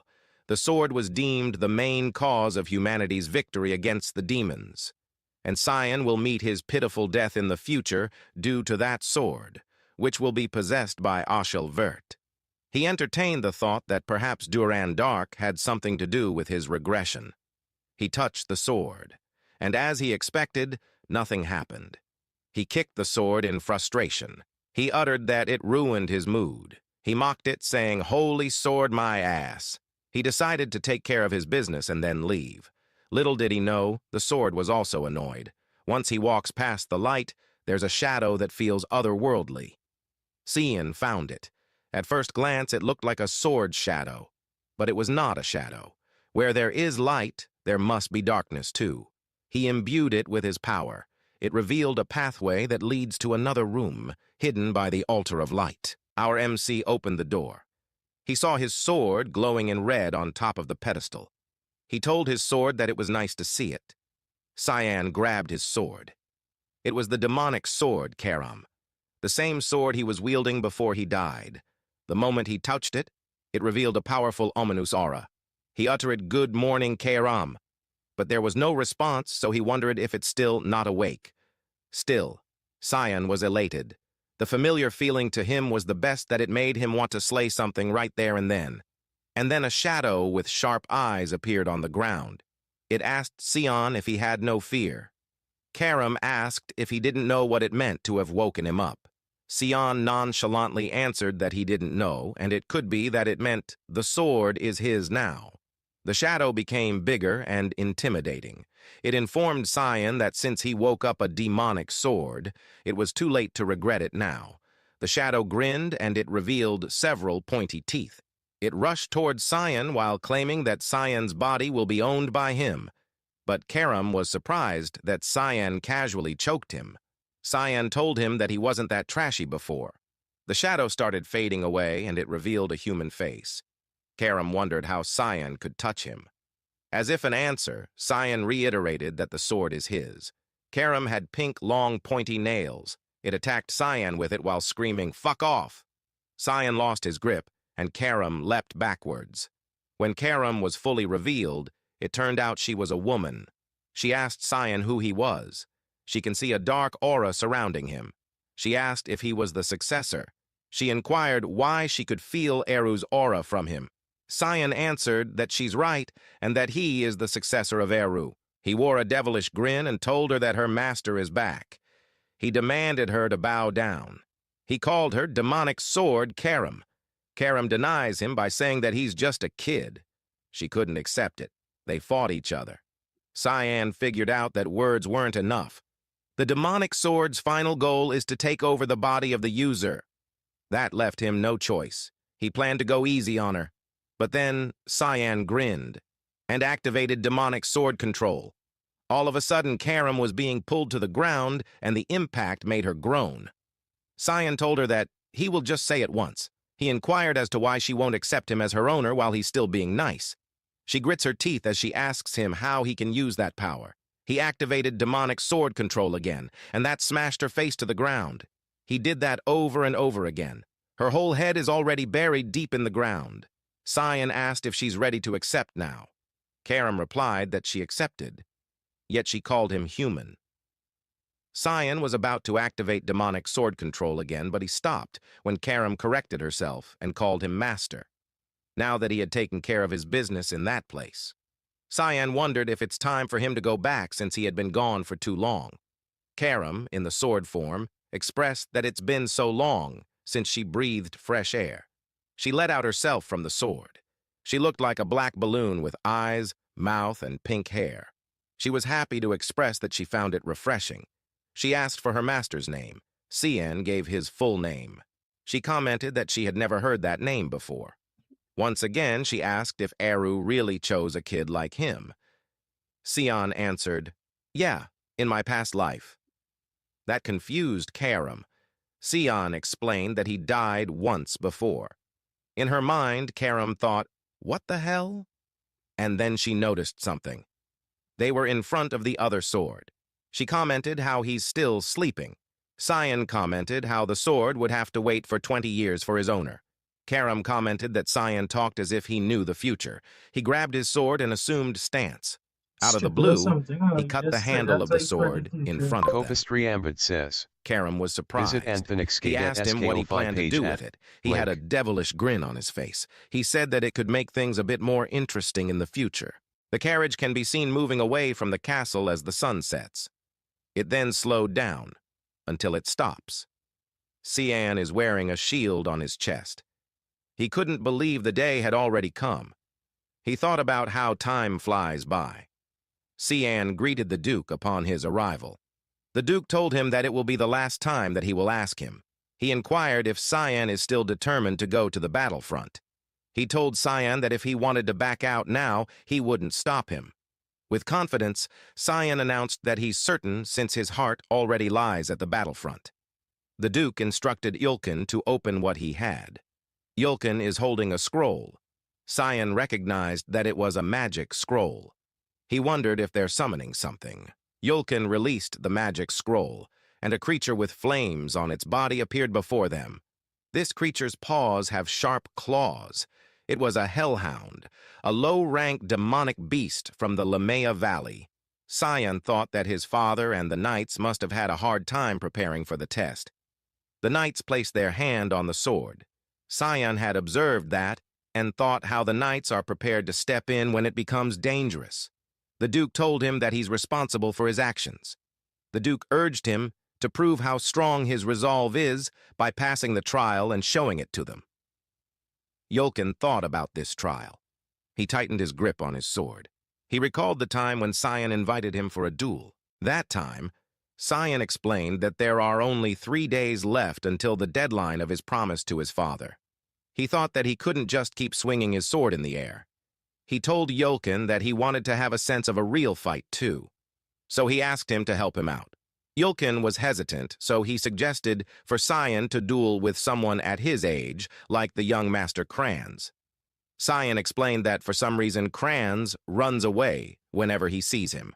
In his head, Yulkin thought it was a hassle. Yulkin eventually agreed. He informed Cyan that he will only fight with his sword's sheath, and that he will only focus on defense, so he encourages Cyan to attack him all he wants. Cyan thanked Yulkin. He told him that he had another favor to ask. The atmosphere changed, and with a serious expression on his face, he told Yulkin that whatever happens in the duel, Yulkin should not tell the Duke about it. He emphasized that it was an order. That puzzled Ulkin. Cyan attacked him. Ulkin was able to block it with his sword, but he felt that the attack was heavy. He can't believe that it came from a 10-year-old sword. Before he could get back to his stance, our MC attacked again. He also noticed how quick Cyan moves, and he was surprised when suddenly he was out of sight. He wondered when Cyan disappeared, and then he sensed him behind. He was able to defend right on time. Cyan attacked him consecutively. He really took this duel seriously. Our MC gave his all when attacking, but all of it was deflected by Yulkin. He mentioned that as he thought he can't win against him yet. He thanked Yulkin for his hard work. Yulkin's breathing became shallow and fast. He praised the young master. In his mind, he can't believe that the weak young master Cyan had grown that much. Back to the present time. Yulkin thought that his hunch was right. The young master could overcome the trial. The hellhound moved quickly. Cyan anticipated its attack. It roared loudly as it approached him. Its eyes are focused on Cyan. It passed by Cyan. Cyan understood that with his current strength, fighting a monster is still too much. He knew he had to end the battle as quickly as possible. The hellhound prepared to attack again, but Cyan had planned to kill it with his next attack. He assumed a combat stance, and when the hellhound charged at him, he targeted its neck. He leapt high in the air and pierced its skull with his sword. The knights couldn't believe their eyes. The Duke was pleased. Cyan looked at the corpse of the hellhound. It was bleeding severely from its neck. He thought that it was a waste, since that much blood could fill a few bottles. But if he did something like that right there, people would think that he's crazy. The Duke clapped as he praised Cyan for being impressive. He told Cyan, "Then I'll see you at the battlefront." Cyan thanked his father. Karam appeared as a small smoke in his shoulder. She fiercely asked him if she looked like a kitchen knife to him. Cyan nonchalantly answered, "Of course not. You're a demonic sword. Why would you say that?" Karam replied, "Then use me, damn it." She yelled that she needs blood to gain strength. She looked at the corpse and stuck her tongue out, while begging to be allowed to have one gulp. Cyan told her not to worry, and with murderous intent, he told her that soon he will use her to his heart's content. He told her to look forward to it. Karam complained that he should have just woken her up during that time then. After a while, an ogre appeared in the northwest. The Duke commanded them to set up a line of defense and take down the ogre right away. He told everyone to leave no one alive. The knights yelled to start the restraint of salvation. A bright yellow mark in the air illuminated the area. A magic circle formed beneath the ogres, and restraints came out of that circle, immobilizing the ogres. The Duke commanded the knights to attack. They sliced up the ogres in the area. The ogres roared loudly, but the knight bravely did their duty. They easily cut down the ogres. Meanwhile, Cyan was mounted on a horse, watching them, while Emily behind him is scared to death. She cried rivers of tears as she asked the young master why he wanted to come into a place like that. Deep inside, Cyan felt nostalgic. The Duke asked him how it feels to be in the front lines. Cyan admitted that he's a bit nervous. The Duke told him that, as he had observed, he will never know when he will die in a place like that. He advised him not to ever let his guard down. He answered that he will keep that in mind. He knew that in the front lines, situations like that are a demi a dozen. There are usually 3 to 4 battles a day, and every battle has its own detailed response manual, with the capable knights as core, taking care of all the monsters that try to cross the front lines. At the base camp, he had observed that the 10 that he was assigned to is in the rearmost area, where it's the safest. With the guards in the area being disciplined, he couldn't see a chance to feed Karam. He wondered if he had to wait until dinner time. He noticed Emily trembling under the blanket. She replied, "Didn't the Duke tell us?" She continued, "That we won't know when and where we would die." Cyan asked, why won't she pack up and return? She yelled loudly, "Do you think I can, when you can't even do anything without me?" With a slight hint of annoyance, she told him that with the monsters all over the place, if she ran away, who would take care of him? She instructed him to move, since it's already time to eat. Cyan asked her about the cape that he requested, but Emily just left him in the tent without saying a word. Cyan was holding back his annoyance, but he wondered what would happen if he just chased her away. He couldn't believe that's how she treated her master. Later that night, Cian lay a doll that looked like him in bed. He covered it in a blanket. It looked like he was sleeping on the bed. He thought that was enough cover. Emily asked him if he plans to exercise even in that place. He answered yes and asked if he woke her up. Her eyes are still closed as she praised him for being diligent. She added that the Duke would be proud of him if he were to find out. He put on his hood and told her that he will be leaving. He asked her to take care of things as usual. As he was about to leave the tent, he briefed her that he was asleep. Cian knew that since they are in the front lines, the guard duties are strengthened. He ran as fast as he could. If he didn't take that chance, moving around freely will be difficult. He used his skill, Thick Fog 3-move, Fog's Descent. He's relying on his memory and went to a place with tons of monsters. It was the perfect place to use Kairam. Kairam got excited over the strong scent of blood. She told his master that she doesn't think he can hold back. She urged him to move quickly so she could cut something down. Several hellhound monsters attacked them. Cian agreed with her and promised her that they would do as she pleased. Cian and Kairam easily cut down the monsters. They were clearly enjoying this bloodbath. Cian activated Fog Sword, Rushing Fog Storm, and he cut down several monsters while moving like a tornado. Few moments had passed. He stuck a tube in the monster's corpse. A mug waited at the end of the tube. He drains the blood through this method, and then he drank the fresh blood. He looked like a madman when he uttered, "This is the stuff." Kairam was elated, too. She commented that it's the first time she felt so refreshed after waking up. Cian told her that they will keep training like that. She asked him how long he thought it would take for them to get stronger by killing those mutts. Little did they know, several hellhounds gathered behind them. He sensed the monsters. He assured Kairam not to worry since the night is young, and there are plenty of monsters. Kairam was getting excited. Ogres, hellhounds, giant crocodiles, you name it. That same night, a carriage escorted by several knights is traveling in the mountains. A girl with silver hair is inside the carriage. Someone can be heard saying that the front line is too dangerous. The woman inside the carriage with the girl suggested that they go back. The girl told her not to treat her like a child. She told her that she's the royal princess of the empire. With a hint of annoyance, she asked her how many times must she remind her that she's bound to her duty to assist her father in his tours. She warned her that she will get mad if he mentions it again. The woman replied that she understood, and then she changed the topic with the news saying that the youngest son of the Vert family is on the front lines. She added that he should be around the same age as her. The princess was surprised to hear that Duke Vert brought his youngest son. Her attendant told her that the Duke wasn't really planning to bring the kid, yet the kid volunteered himself. Since they are at the same age, the attendant suggested that the princess and the kid should get along. The princess acted as if this didn't interest her. She ended the conversation by saying that she would go to sleep. The attendant respected her wish. After a few heartbeats, the princess asked for the kid's name. The attendant replied that it's Cian Vert. She repeated the name and took a mental note of it. The face of the princess was then revealed. Waifu candidate number 1 was found. A monster was sliced to its death. The Duke ordered to check if anyone's been injured. It was reported to the Duke that everyone is okay. The Duke praised them for their hard work and ordered everyone to go back. The Duke looked around. He had observed the one who killed the last flying monster, which is Cian. The Duke asked Cian how he was adjusting to the front lines. Cian respectfully answered that he's learning something new every day.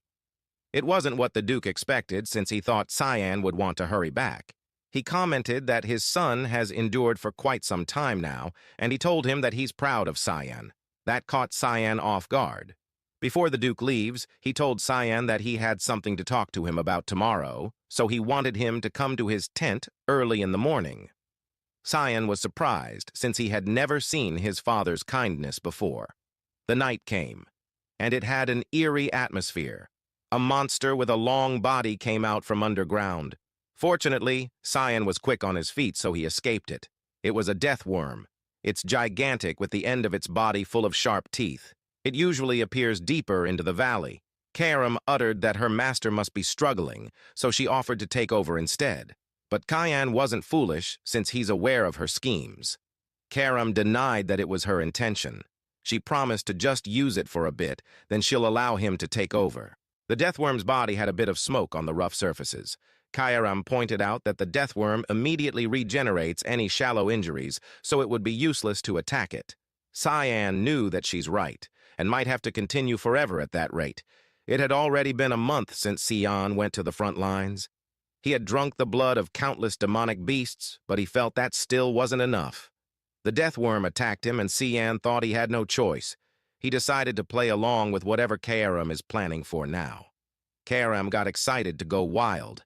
She activated thick fog ninth form demonic sword manifestation. Karam decided to rip its thick skin. With just one swift movement from Karam, the deathworm received several injuries on its body. The deathworm bled. Next skill activated was the fog sword, 8 fluttering petals. He moved really quick along the body of the deathworm while slicing it. The deathworm is losing its strength. Its blood showered the area until its body got severed into pieces. Meanwhile, the Duke's party investigated a corpse of a monster, and they noticed that it hasn't been long since it was killed. Yoken noticed that the mana was quite imposing. He assumed that it could have been done by a demon. The Duke replied that they couldn't overlook it if there's a demon involved. He instructed everyone to inspect the area and burn the corpse immediately. The Duke inspected it closely since the traces of the sword looked familiar. He wondered if it was déjà vu. Then he was called by Elkin to take a look at something. Yoken raised his torch to light up the area. It was a corpse of a deathworm.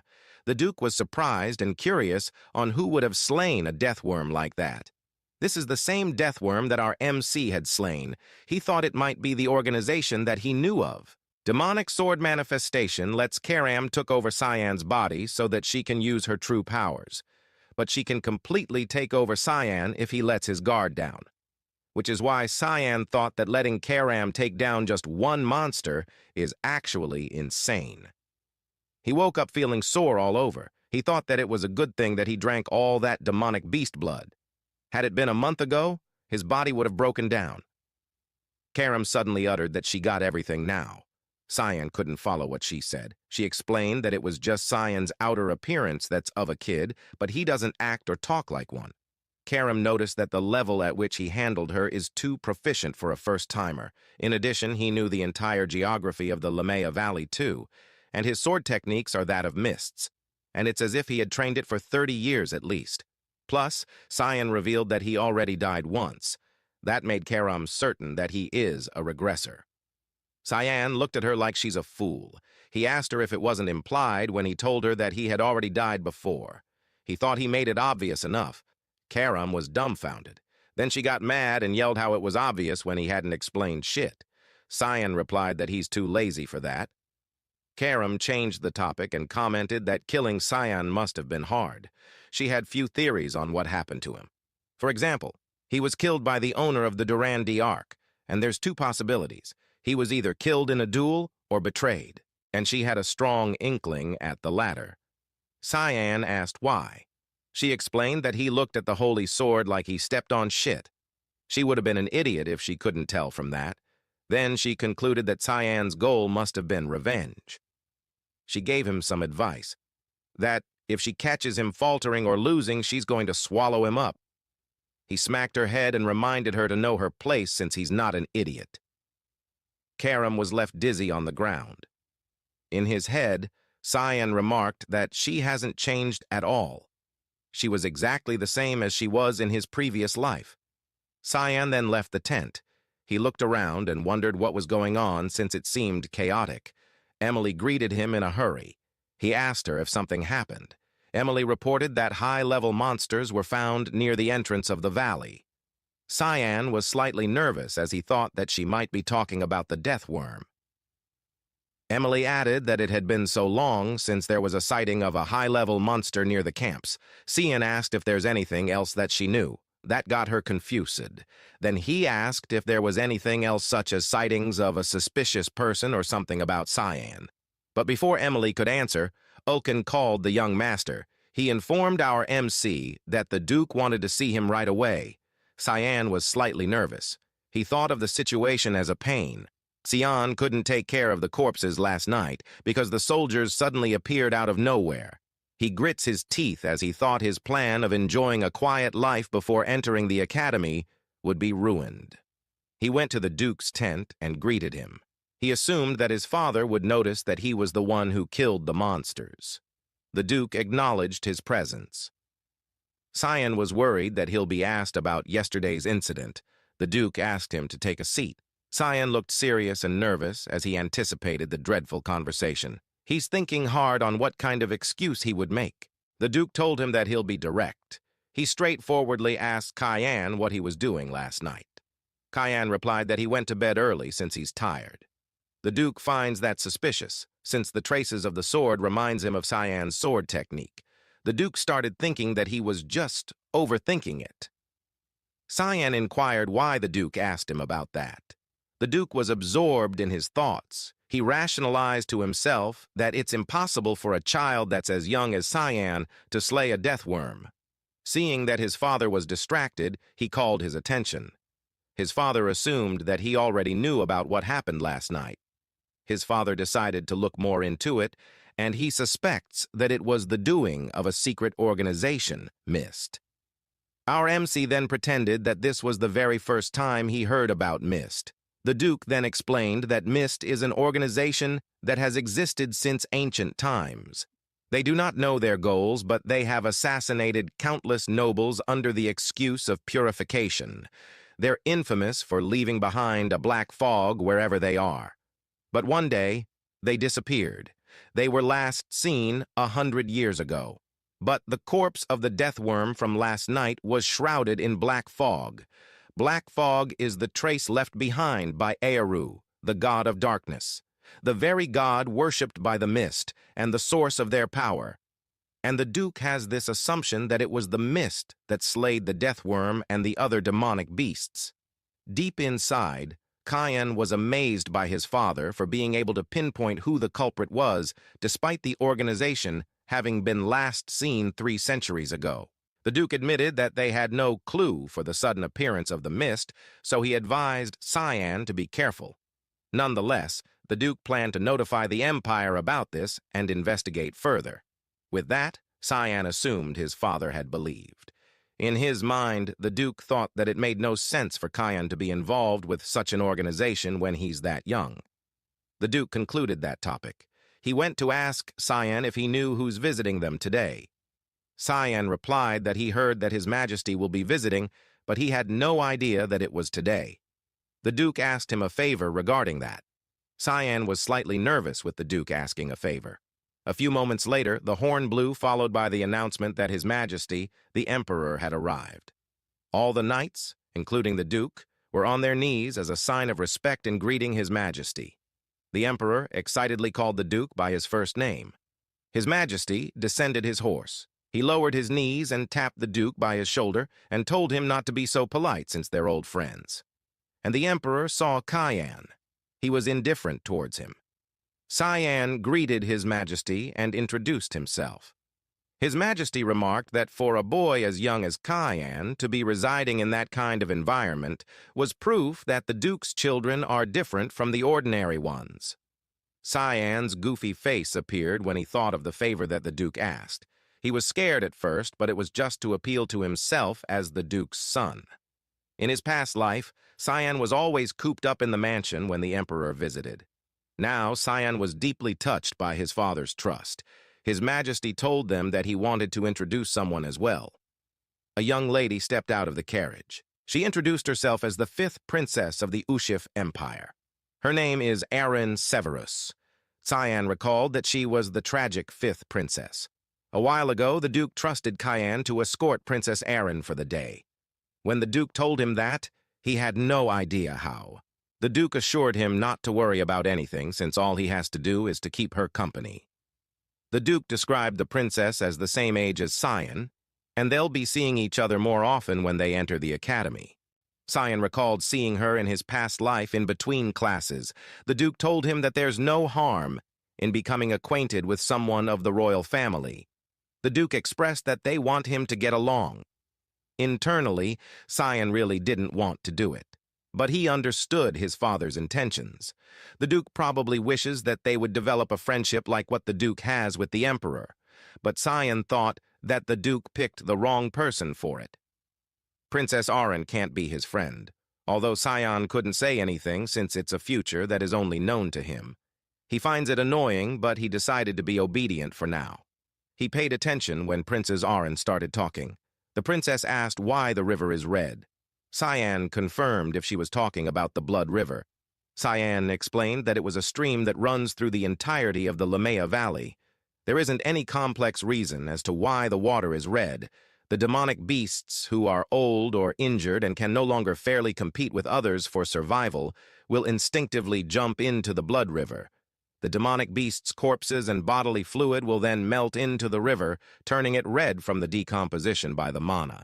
The princess had a shocked, goofy expression after finding out that it's a river where all demonic beasts, bodily fluids, and corpses are.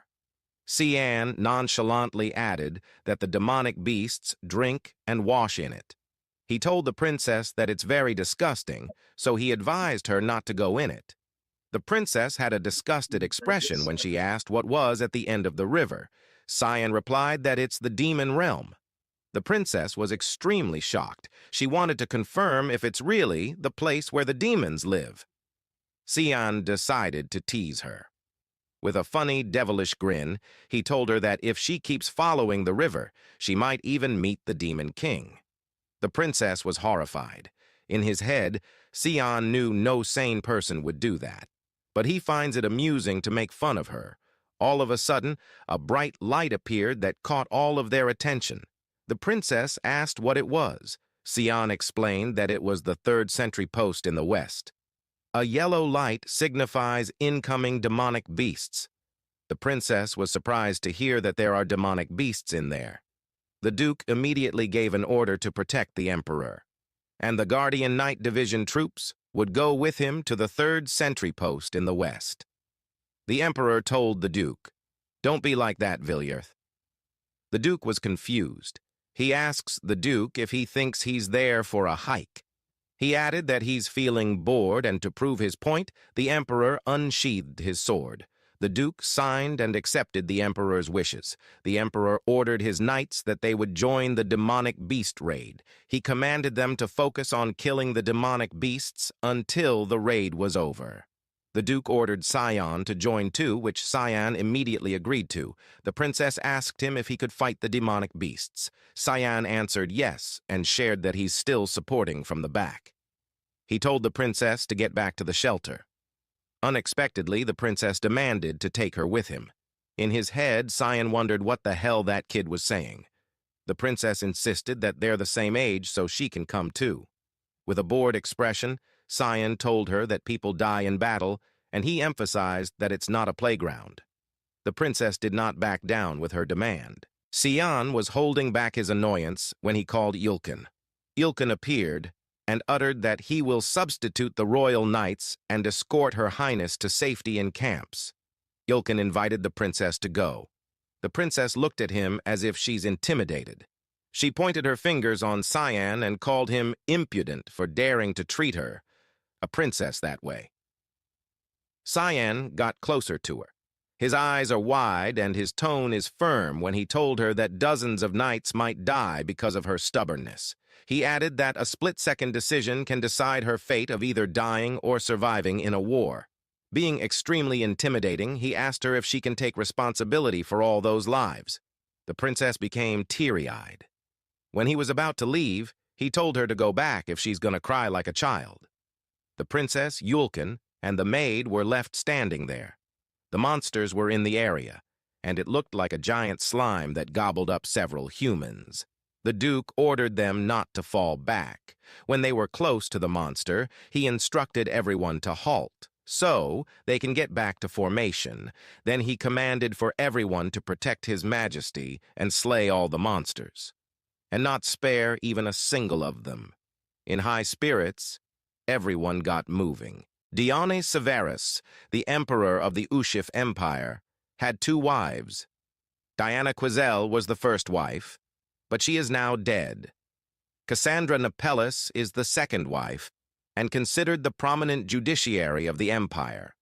The former empress gave birth to the first and second princess, and the current empress gave birth to the third prince and fourth prince. However, Aaron Severus, the fifth princess, was a bastardized daughter born to some peasant mistress. People treated her something like a scarecrow of a princess for her mixed blood, but she did not care about how others perceived her. She fulfilled her duty as a part of the royal family and devoted herself to her studies more than anyone. However, she was framed for treason by those who resented her, and she was kicked out of the royal family and the empire. Rumor spread that she died alone from a disease on an island. Because of that, people called her the tragic princess. She could have lived a happy life had she not been greedy. It would have been better for her to live without any ambition. Karam showed up and told Sion that it was what the Duke kept telling him about his past life. Sion explained that it's different, since what the princess encountered are royal politics. Lightning struck a monster. He watched several more lightning from a distance. Sion commented that the emperor is a skilled person. The emperor had the ability called Holy Lightning. Several lightnings struck the ground and killed the monsters. Emperor Dione is known to the public for being 8-star in magic rank. Had he not become an emperor, he probably would have been the Mage Association's head. Cian had a funny expression on his face when he thought that an intermediate-rank demonic beast is not a problem for the emperor. He also thought that being an emperor was just his hobby. After that short battle, an expensive liquor was served and the emperor commented that it had been a while since he shared a drink with his friend, Viliarth. But His Majesty felt quite lonesome that he's the only one drinking. The Duke apologized and explained that he doesn't drink when he's at the front lines. The emperor expressed that he was reminded when the Duke asked him about the current atmosphere in the empire. He shared that there had been a recent spike in assassinations of nobles, and it's causing a lot of anxiety. The Duke asked if there's any patterns in those assassinations.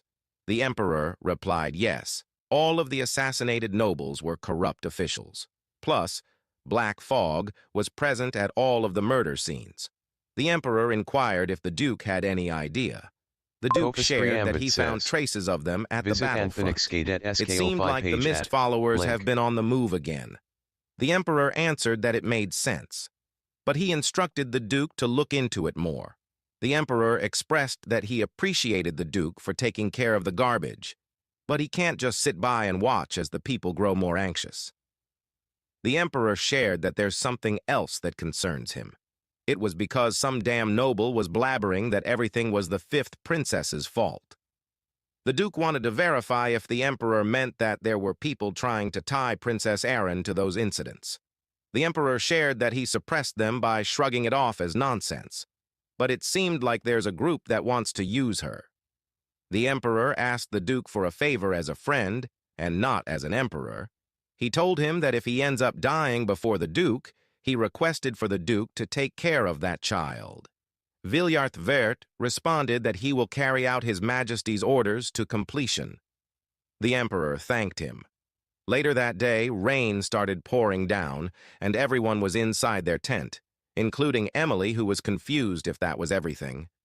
Cian asked her what more she expected.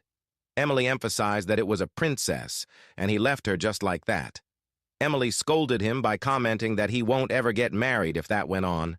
In his mind, Cian thought that what he did wasn't even a date. He was about to leave and entrusted Emily to everything while he's gone. Emily asked if he's really going to train again when it's raining so hard. Cian assured her that it's fine. Little did he know that there's someone standing outside his tent. Emily was surprised when she saw it. She asked who it was. This girl removed her hood and asked Cian where he was going.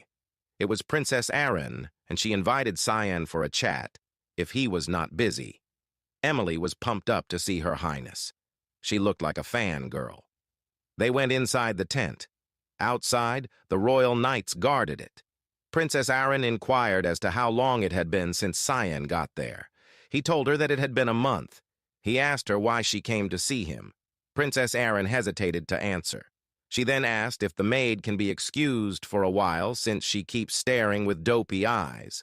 Cian asked her to go outside for a bit. Emily went out, and her statement that they should have a good time together confused the two. Then she was fully gone. Funny enough, in his head, Cyan thought that it was a big no to have a good time with a 10-year-old. Princess Erin blushed as she apologized for what happened earlier. She admitted that her actions were unbefitting of a princess. Cyan assured her not to worry about it.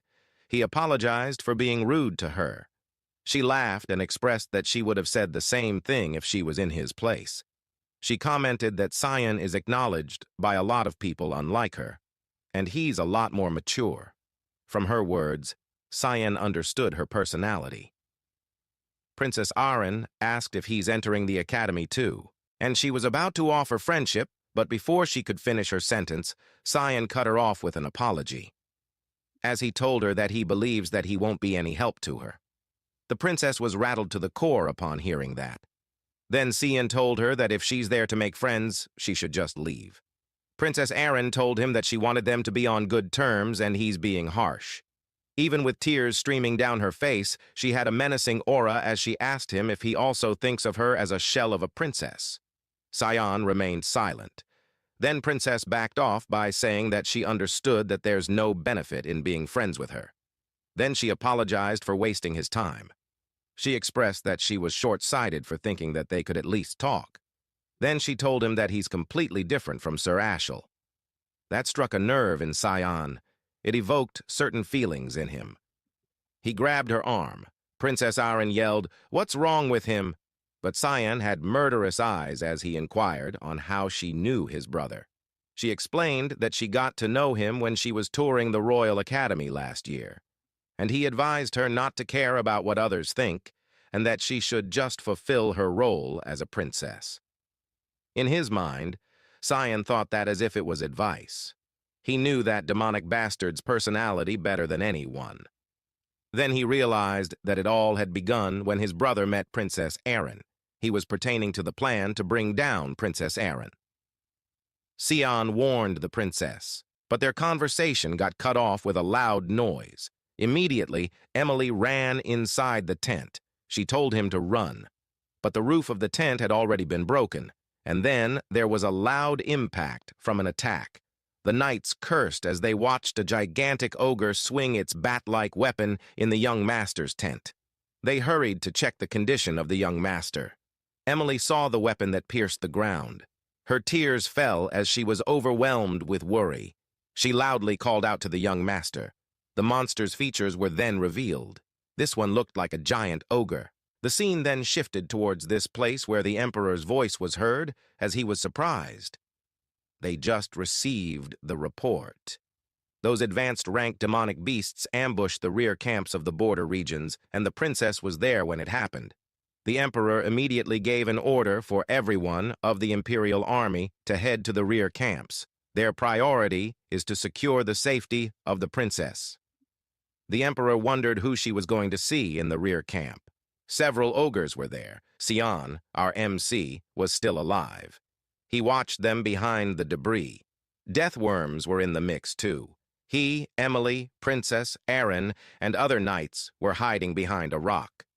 Those monsters should only be in the deeper regions of the valley, but for them to be in the rear camp, Cyan assumed that something must have changed. He wondered if it was because of him. Emily called his attention. She sobbed as she thought that he's really dead. That made her promise not to leave his side again. Earlier, the roof of the tent came crashing down. Cyan immediately ran towards the princess to protect her. Cyan thought how back in his day, he even killed the Demon King, so as if he'd die now from a mere ogre. Princess Erin was worried about the knights at the camp. Emily assured her that the knights are really strong. She held back her tears as she blamed herself now that the knights that came with her were in danger because she went to the rear camps. The knights assured her that they're okay, and it's a given that they would protect her as the Knights of the Empire. The other knights second demotion to assure the princess. Spoiler alert. These were this guy's last words. Cyan sensed something, and he immediately yelled for everyone to move. The knight was confused. He did not know that the ogre's hand was about to grab him. The hand squeezed the knight to the point that he coughed up blood. The owner of that hand is a gigantic, menacing ogre. The princess was horrified. Cyan immediately leapt in front of her and ordered her to get back. The ogre smiled. Cyan had confirmed his suspicion. The ogre is after him. He told them that he will distract them while they run away with the princess. Emily passionately replied, "Okay," and it was funny how it left Cyan dumbfounded. Emily grabbed the princess and she asked the knight why he was just standing there. It was comical how Cyan was slightly annoyed from this bitch's eagerness to leave. The ogre demanded Cyan's attention when it roared loudly. Our MC unsheathed his sword. He leapt high and slashed the ogre in its arm. This made Cyan wonder why the advanced rank demonic beasts are attracted to him. It felt like they smelled something from him. Karam laughed. She told him that he drank the blood of countless demonic beasts in order to become strong, and that's why he reeked of them. It would be weird if they didn't come after him.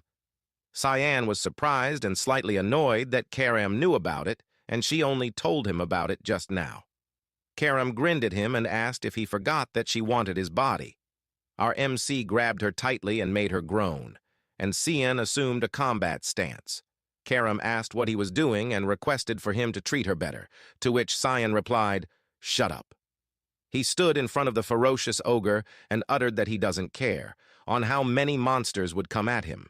He attacked while the ogre also did the same, but he was quick, and he sliced its arm before it had the chance to hit him. It roared loudly because of the pain, and then he followed it with another attack. His attacks ended, and the ogre faced its defeat. Cyan sensed that there's no one watching now, so he decided to sip on some advanced rank demonic beast blood. Karam got excited over the feast that they'll have, but Cyan saw something that shocked him. A large purple claw landed on the edge of the cliff. It was from a devil dragon. The devil dragon roared loudly. Karam told him that it's still a baby and it must have smelled him, but Cyan didn't care why the dragon was there. He activated the demonic sword manifest. To him, what matters is catching that devil dragon. Now that Karam controls his body, he stated that she needs to catch that dragon, but he corrected himself and told her to eat it. Meanwhile, the other ogres faced the lightning of the Emperor. The ogre fell, and the Emperor asked Viliarth if that's the last ogre. The Duke answered that it seems so. But the Emperor wasn't pleased. He asked about the princess and the Duke's son. The Duke apologized since he couldn't find any traces past the tent.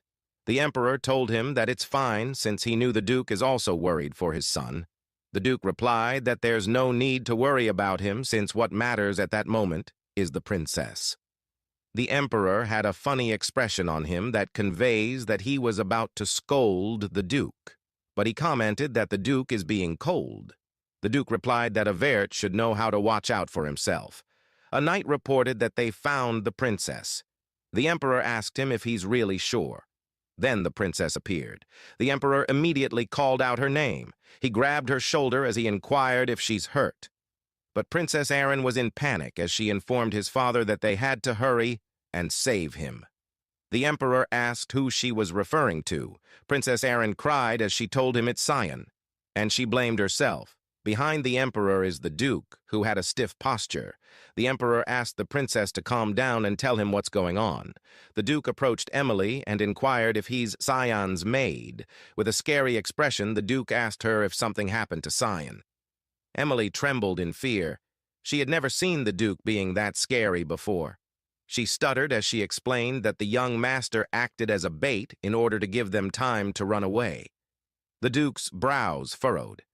The knight informed them that he remembered where Cyan's last location was. He told them that if they give him permission, he will go with the others to save the young master. The Emperor asked Viliarth what he was waiting for. He told him to hurry. The Duke looked menacing when he replied that they are not going to do that. Princess Aeryn was surprised. The Emperor asked if he was serious. The Duke prioritized taking care of the situation first, because if the camps fall, the demonic beasts will invade the Empire. He told them that they should reconstruct the place right away, and that is the only way to prevent more deaths. Emily's tears fell as she asked, "What about the young master?" The knight grits his teeth. The Duke replied that Sion had done his duty by helping the princess evacuate, and that is what it's like to be a Vert. The Emperor was sullen. Princess Erin, too. She blamed herself. All of a sudden, they heard a loud monster cry. It went on, and they turned their attention up high, and they saw the dragon flying in the sky. Princess Erin couldn't believe her eyes. There's a person on top of the dragon. Upon a closer look, Sion was holding on to the dragon's leg while it's flying. He looked funny as he grabbed it tightly while he silently cried about his situation. Dragons. Creatures that are the closest to the Creator. They are very rare and noble creatures. Inferior beings like humans dare not easily approach them. Sion Vert thought about how it's an honor to be able to come across such a high and mighty creature, but he questioned why it had to fly over the very people that he doesn't want to be seen by. It flew over Erin. She yelled Sion's name. His Majesty couldn't believe a dragon appeared. And on top of that, he questioned Viliarth on why his son is on top of a dragon. The Emperor is in panic, but Viliarth just stands there. The Emperor questioned him on what he was doing, and if isn't going to save him. Sion internally cursed because all he wanted to do was drink its blood. He didn't expect that to happen. Earlier, the evil dragon appeared. He told Karam that she had to eat it. But a swarm of random monsters appeared before Sion, who was possessed by Karam. Sion told them that he didn't have any time to waste. The fog sword, rushing fog storm, was activated. It sliced several monsters all at once. He landed on the ground, right in front of the dragon. He uttered that the dragon is definitely not a fully grown one. The dragon opened its mouth to release a laser beam. It was a big attack, and it shattered the ground on its way. Sion told the dragon that it was rude. For spitting on his face on their first meeting, he added that it can take his sword to face then. He slashed the dragon right at its eye. The cut bled, and it made the dragon angry. Its sudden movement blasted Sion away, and then it chased after Sion. But that just made Sion, possessed by Karam, grinned. He had an attack on his sleeve, the 8 fluttering petals. It caused a massive explosion that shattered the ground. But he admitted that he can't take on a dragon just yet because his shoulders became sore. He decided to wrap it up. The dragon flapped its wings in front of Sion, and it made a gust of wind. He told himself that he won't fall for the same trick twice. But he noticed something. It was a funny scene between them. The dragon scurried away from him while he's in shock that it happened. He called the dragon a lizard that's running away. He couldn't just let the dragon go, so he jumped so high to chase it, which brings him to his current dilemma. Now he contemplated that maybe he used up all of his luck coming across the dragon. He looked down, as he wondered how he would take care of the situation. Karam asked him what was wrong since he's not doing anything. Sion looked funny when annoyed, and he asked her if she can't see the people below them. Karam told him so what. She argued that if he unsheathed her, he's got to do something at least. He argued back if she's for real, of using a demonic sword with all those people watching. He told her that he'd be burned at the stake immediately if they saw that. She argued back if he's just gonna stay on this dragon. He yelled that he's thinking right now. Their banter was funny. Viliarth had a magic circle underneath him. Our MC panicked as soon as he saw this because it was an advanced 8-star magic. Sion knows that his father is going to use the secret sword of heavens, knowing that his son will get swept up into it too. Several golden swords were released towards the dragon. In his head, Sion commented that his father is really living up to his title as the continent's guardian. The swords were reaching the dragon, but the dragon was able to evade it. Funnily, Sion cheered for the dragon. He was about to say to the dragon to keep avoiding it until he saw one sword coming from the side, and he knew the dragon wouldn't be able to dodge that one. The dragon was hit, and Sion fell. As he's falling down, he curses for missing the opportunity for such a special meal. Karam appeared and asked him what he planned to do, or if he's just going to kiss the ground. Sion replied that if he used a mist still, he'll be burned at the stake. She was furious when she asked if he's just going to let himself die. Sion's reply was funny. He had a dead expression when he uttered that he doesn't know, and he'll just stop thinking. Until he sensed something. He told Karam that there's a way. Karam, with a horrified expression on her face, asked her master if he plans to fall in there. She described it as a shit-infested water. Cyan replied, "What other choice do I have?" Karam yelled loudly, "No!" And off they went. Someone sensed something. This person with 2 horns was surprised to see a devil dragon flying around that area. It was a rare sight. The man behind this person also has horns and replied that it was a young dragon. And it seemed like it got lost and got itself into trouble. The first man had silver hair, and he commented that there must be some strong demonic beasts on the other side. But the other man replied that it's humans who live across that border. The first man was surprised to know that it was humans. And he added that it couldn't be true since there's no way a dragon lost to something like a human. And he remained silent. The man with red hair asked the man with silver hair if there's something bothering him. He replied that he's feeling a strange energy from over there. Something strange but also familiar. The man with red hair replied that if he's that concerned, he should go check it out. However, he must refrain from killing everything he sees just because he's bored. The man's wings appeared. He told the man with red hair that he won't cause any trouble. The red water showed bubbles, and Cyan emerged from it. He got out of the water. He felt exhausted. He groaned. His face doesn't look good. While feeling disgusted, he uttered, "Fuck my life." He asked Karam if she's still alive. Karam was annoyed. Her expression showed that she was clearly annoyed. She told him not to talk to her, and that she's trying to decide how she's going to kill him. Cyan told her that they will clean up once they get back. He asked her not to be mad. That made Karam ask if he's going to go back. She told him to get it together and reminded him that they are in the demon realm. Karam assured her that there's no way they would come across a higher demon. But before he can finish his sentence, someone butts in. This person uttered that he was right. He knew something fun would be waiting for him there. Cyan had shivers all over his body. He knew that voice. The person, rather, a demon, called out to Cyan. That voice is so deeply embedded in Cyan's brain, he couldn't forget it no matter what. Cyan now has a furious expression. The demon asked him if he's a human. It was none other than the Demon King, Velkarion. In the past, all those who witnessed him said that it felt like looking at the embodiment of evil. And right now, that same hell of a monster was staring at our MC. He tried his best to not take his sight off the Demon King because he could kill him in an instant. That is what stands in front of him now. He cursed as he asked why now. The Demon King reiterated that he's asking if Cyan is a human. He asked if he's not going to answer. Velkarion glared at him. The Demon King suddenly appeared behind him and asked if he wanted to fight. Cyan was alarmed. He attempted to slash Velkarion.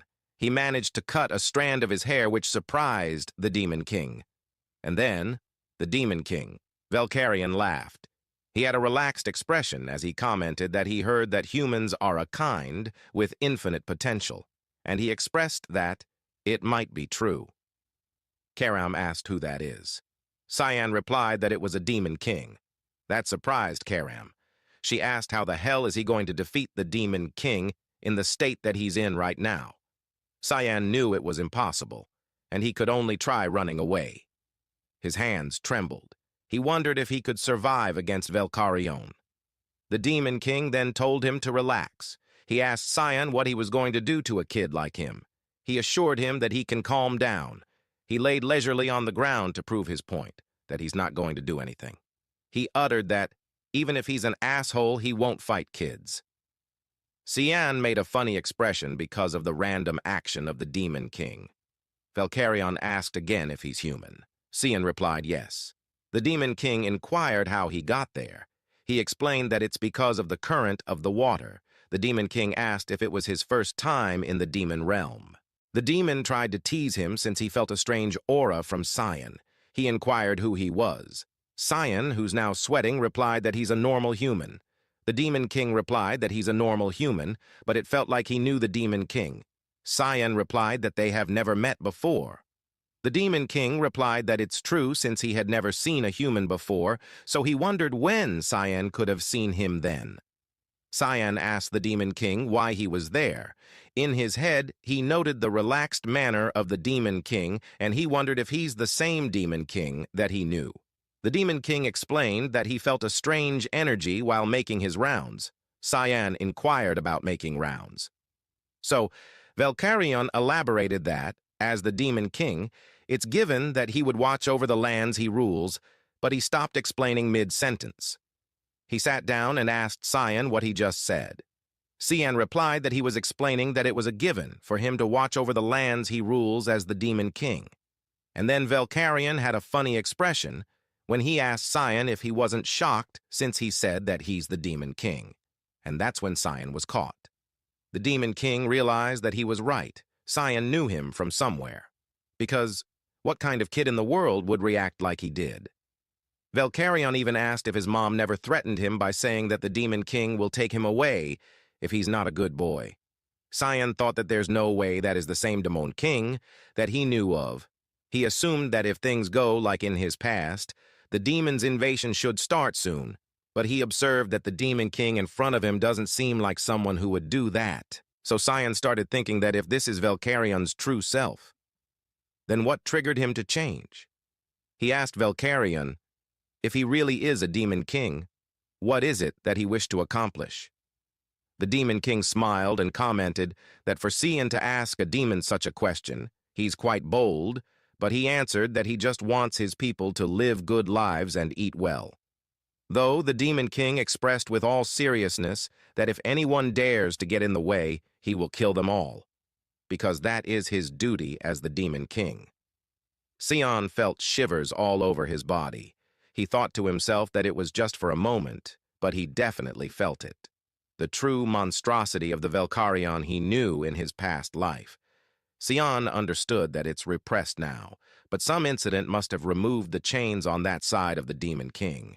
He knew to himself that needed to prevent that incident from happening. He asked the Demon King if he wanted to make a deal with him. He told Velkarion that something will happen to him soon, something that will threaten the people he rules. Velkarion asked what he was talking about, since Cyan is not making any sense. Cyan explained that he doesn't know the exact incident, but he's certain that the incident will trigger a great war between the humans and the demons.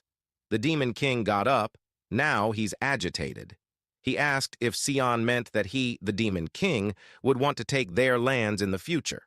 Cyan replied that it's exactly why he wants to negotiate. With a serious expression, Cyan told Velkarion that he should promise to him that he won't start a war no matter what happens. The Demon King told Cyan that he's not making any sense, but he agreed that he won't start a war. He inquired what Cyan would give him in return. Cyan replied, "I'll help you." Cyan vowed that no matter what happens to the Demon King, he will do his best to help him. The Demon King loomed over him, but he did not back down. Instead, he met his gaze. Velkarion uttered that Cyan knew something. Our MC was slightly intimidated. The Demon King had a small laugh as he asked for the kid's name.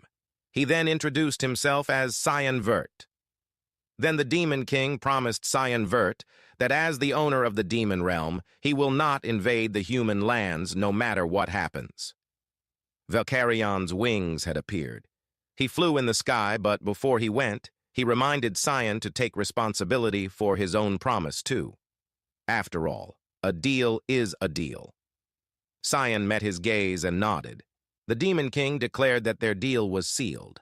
After the deal with the Demon King, Cyan was found on the shore by the knights. They uttered that it was a miracle. The inspection team found him conveniently lying there, and he was able to get back. Then he earned the nickname, the boy who survived the Devil Dragon. They returned to an abbey in the borders of Velius, which was being used as a military hospital for the time being. Cyan uttered, "Sorry." Princess Aurin was by his side, and she told him that she will repeat what she said. In his head, Cyan thought that everything was resolved. Princess Aurin was blushing when she asked him a question, and her question goes, "Will you be mine?" Cyan had no clue what she's saying. Cyan then nonchalantly declined her by saying, "Nah." Princess Aurin was taken aback with his immediate response. She was about to cry as she states that of course he'll decline since she's a powerless princess.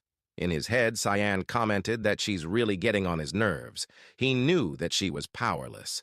But to him, her attitude makes her even worse. It's obvious what's going to happen. But he can't stop thinking about the fact that the piece of shit brother of his is somehow involved with her tragic end. Sion replied to her, "You're right. He told her that she can't bring any benefit to her or anyone, for that matter, as she is right now. He added that she didn't have any influence or etiquette, and it would actually be bad for him if he were to be close to her. However, Sion told her that he will watch her from afar until she develops into someone better. Irene didn't expect that statement, so she wanted to confirm it once again. He replied yes and told her not to be disappointed. But Princess Irene blushed, and she understood that she just had to improve enough that he would acknowledge her. She pointed a finger at him and told him to wait and see, since she doesn't know when, but she's going to become so powerful that he won't be able to ignore her. Sion told her that he's looking forward to it. In his head, he noticed how she cheered up real fast. Before she leaves, she has one more thing to say. She was blushing when she thanked him for being alive. This fucker had a deadpan expression. A few days later, at the rear camp's outskirts of the forest, a man is looking around. He was laughing silently as he held a box. The box glowed, and he uttered that there's not much left now. And then this man heard someone say, "So it's you, Reynold Crimson." Reynolds' body can't move because it feels like there are invisible chains tying him down. The person had an ominous aura and approached him. What Reynold was holding was a small dimension box. This person commented that it's commercialization that has yet to happen. It's an artifact that's imbued with a dimensional realm and enough mana to allow infinite stone storage. It was the masterpiece of the Garum Kingdom's Mage Association. The person asked if he got that right. This person had been keeping an eye at Reynold for the whole year because it felt like someone within the Empire was smuggling them. So now this person has figured out the smuggling process. He took the box. He identified that the person is Reynold Crimson, 7-star Mage Knight from the Garum Kingdom. Reynold knew the person before him. It was Sion Vert. He asked Sion why he was there. Sion emptied out the container. There were monster body parts. Sion told Reynold that he assumes that he extracted the blood of demonic corpses and brought them over in supply carriages that are allowed over the border. And he also assumed that there's a spy that helped Reynold in the supply department too. He asked what Sion was talking about. Then he announced that he doesn't know anything. Sion told him that he doesn't need to play dumb. Sion knew that the blood was already being sold on the black market. He assumed that Alice was able to get the Hellhound blood through that guy, too. He started wondering who betrayed them. But either way, he can't allow Reynold to live. In his mind, Reynold doesn't have an idea how Sion was able to capture him, but he can move a bit now. So he used magic on his hand. Reynold used Breathfire and told Sion to die.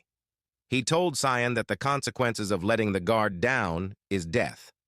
And Reynold released a big flame. He uttered that he thought that he's dead. And now, he was able to confirm that rumors about Sion being true. He watched his flames engulf the area where Sion stood earlier. Reynold sighed and complained that he lost the dimension box. He never expected that kind of thing to happen in the midst of transport. Out of the blue, his hand was cut off. It became a fountain of blood. And he was surprised to see a black fog. Cian stood before him. Reynold thought it was mist. Cian grabbed his neck, and he made him choose. His first option is to tell Cian about the smuggling route and the spy, and then die a comfortable death. Or if he would rather suffer a death so tragic that even Satan would pray for him. A few hours later. At the Velia's western border trading post, people were busy carrying large boxes. 2 men were happily looking at the contents of the boxes. They were glad that they will be able to take a bit more this time. The other man opened the other box while he wondered how much was in it, but the 2 men were in for a surprise. They recognized it. Inside the box is the head of Reynold. They wondered who did that. A man in a robe watched the busy area. It was Sion, and Karam asked if he's not going to do anything about those guys. He replied that he would leave them be, as he assumed that the warning had been enough. Garum Kingdom's 7-star Mage Knight Reynold Crimson. He's been smuggling the blood of demonic beasts from the front lines behind the Ushif Empire's back. The items Reynolds smuggled were taken to the Garum Kingdom's Mage Association. The Garum Kingdom's Mage Association is a place where all the mages insanely obsessed with magic gather. They study the origin and foundation of magic as well as the art of creating new magic. They are an association that aspires to surpass the limits of humanity. Currently, they're making useful artifacts like the Dimension Box. But in the future, they will do all kinds of insane stuff with demonic beast blood. And Sion knew that he needed to put a stop to it. Karam told him that she thought he only plans to live for himself. But she was confused since he did a selfless act. He replied that he just doesn't like more people using the demonic beast blood. Meanwhile, at a residence in the Ushif Empire, Ashel looked out the window. He received a report that Sion Vert went on the front lines with their father. A naked woman on his bed heard the name and recognized that it was Ashel's half-brother. Ashel commented that Cyan is getting on his nerves, so he decided to go see him. The scene then shifted towards where these two luggages were placed on the side. Emily celebrated for finally being out of the front lines now. She was excited. She even commented that the academy will be incomparable to that gloomy place. While Cyan uttered that, "It's the beginning of hell for me," the academy isn't the kind of place Emily is expecting. In reality, it's a place rife with politics and schemes. Envy and jealousy rule the place, and networking is prioritized over education. Emily excitedly expressed that she heard that there are lots of handsome instructors. She wondered if romance was finally coming to her life. That made Cyan wonder if she's really coming to the academy because of him. A few hours later, Sion's luggage was brought out of the carriage. He walked around. Then he heard a loud gasping sound. It was Kranz. He trembled at the sight of Sion. Our MC was about to greet him, but Kranz quickly ran away. That loser got PTSD from their last battle. Karam asked who that idiot was. Sion replied that it was Kranz, his half-brother, and she shouldn't mind him. Karam commented how Sion is an opposite of his family members. Sion replied that it's not really true. In his mind, the real opposite is someone else. He opened the door, and he was greeted by the servants. He was taken aback since the butler had never even glanced at him before. But now the butler is being polite as if his father or that bastard is in there. He thought of how much had changed over the course of the past year. He would like to think that it's the reward for his hard work. When he turned the doorknob, his mood suddenly shifted. He recognized the aura that makes him shudder. He tightened the grip on the doorknob. He already knew that beyond the door is that bastard. And I think we all know who this was. Ashel greeted our MC with a smiling face. On the other hand, Sion told himself to calm down. Ashel asked Sion if he doesn't remember him. Deep inside, his vision is starting to darken. He couldn't stay calm. Ashel told him that it would make sense since the last time they saw each other was before he went into the academy. Sion admitted that there's no chance he could calm down at that moment. He slowly took out Karam. He wanted to kill Ashel, but someone gripped his hand. It was Karam, and she told him to get it together if he doesn't want to die. She told him that there's no fun in killing Ashel right now. That stopped Sion. He closed his eyes as he took a breath. And then he politely greets his older brother. Ashel replied that Sion remembers him. Sion replied that he could not forget his own older brother's face. He pats his head as he utters that it made him happy. He expressed that he's worried that Sion must have forgotten him, and now he's glad that Sion didn't. Ashel expressed that he heard that Sion's swordsmanship had improved, and he uttered that Sion will soon be able to help Father, but he corrected himself. This loser told Sion that he will be helping him on the battlefield. Sion, with a murderous intent, replied that he's looking forward to it. Ashel observed him. Then he replied that he's glad. He admitted that he came there just to see Sion. In his head, Sion knew that Ashel is the kind of guy that does not spare a glance at those he deems useless. So, knowing that Ashel is there for a reason is helping Sion calm down. Sion put on an act and told his brother that he missed him too. Meanwhile, Emily is complaining that Sion doesn't even have any baggage and he didn't even help her with hers. She stopped in front of a door to take a brief rest. And when she opened the door, she instantly started screaming at the young master for leaving her. But she was surprised to see that the first young master was there. Ashel told her that he heard that Emily was close to Cyan, but it showed that she's even comfortable with him. He told her to feel free to do her work and not mind him. They saw him out of the door. Emily let out a breath and expressed that she was nervous. Then she told Cyan that he should have let her know in advance that the first young master was there. Cyan asked her to leave him alone for a bit. Emily was about to protest, but Cyan was being scary. He told her not to make him repeat himself. Emily got worried. Cyan vomited in the restroom. He was breathing heavily. He asked Karam why she stopped him. Karam suggested that he should be thanking her. He said that it was a good chance for her to take over his body. Karam told him not to be mistaken. She told him that she just wants his rage to grow because that way he'll be more delicious. That made Cyan smile. He commented that it's as expected of Karam.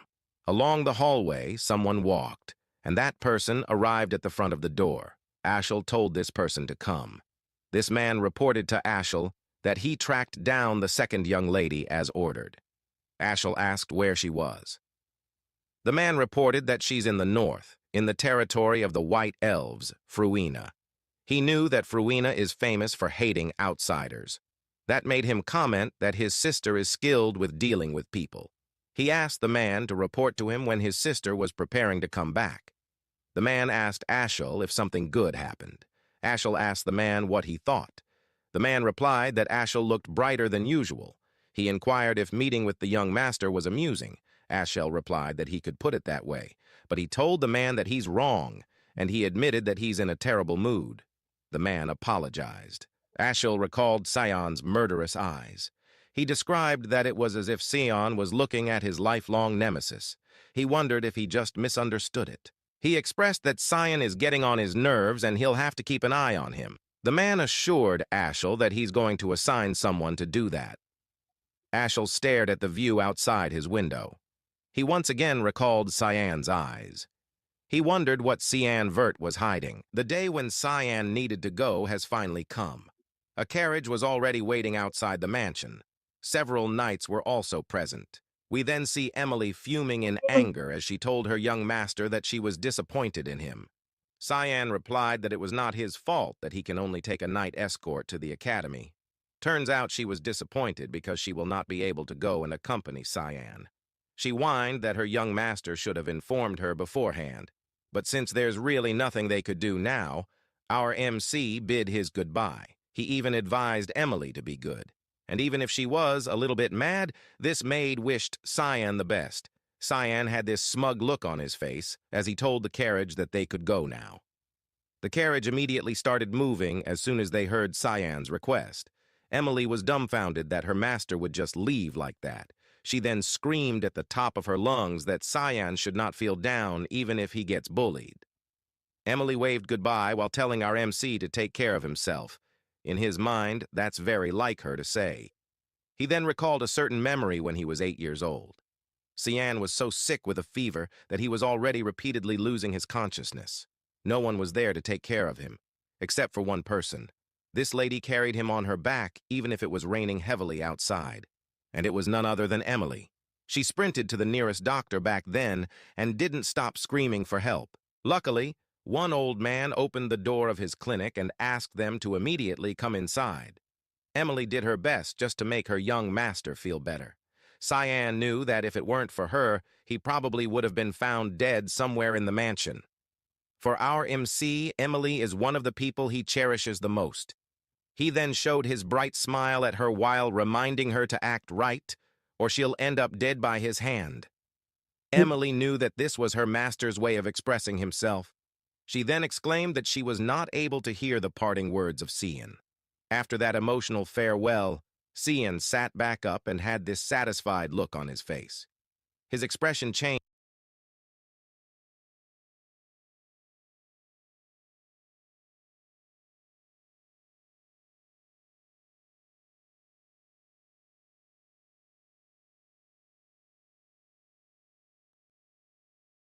All right, we'll put all this together.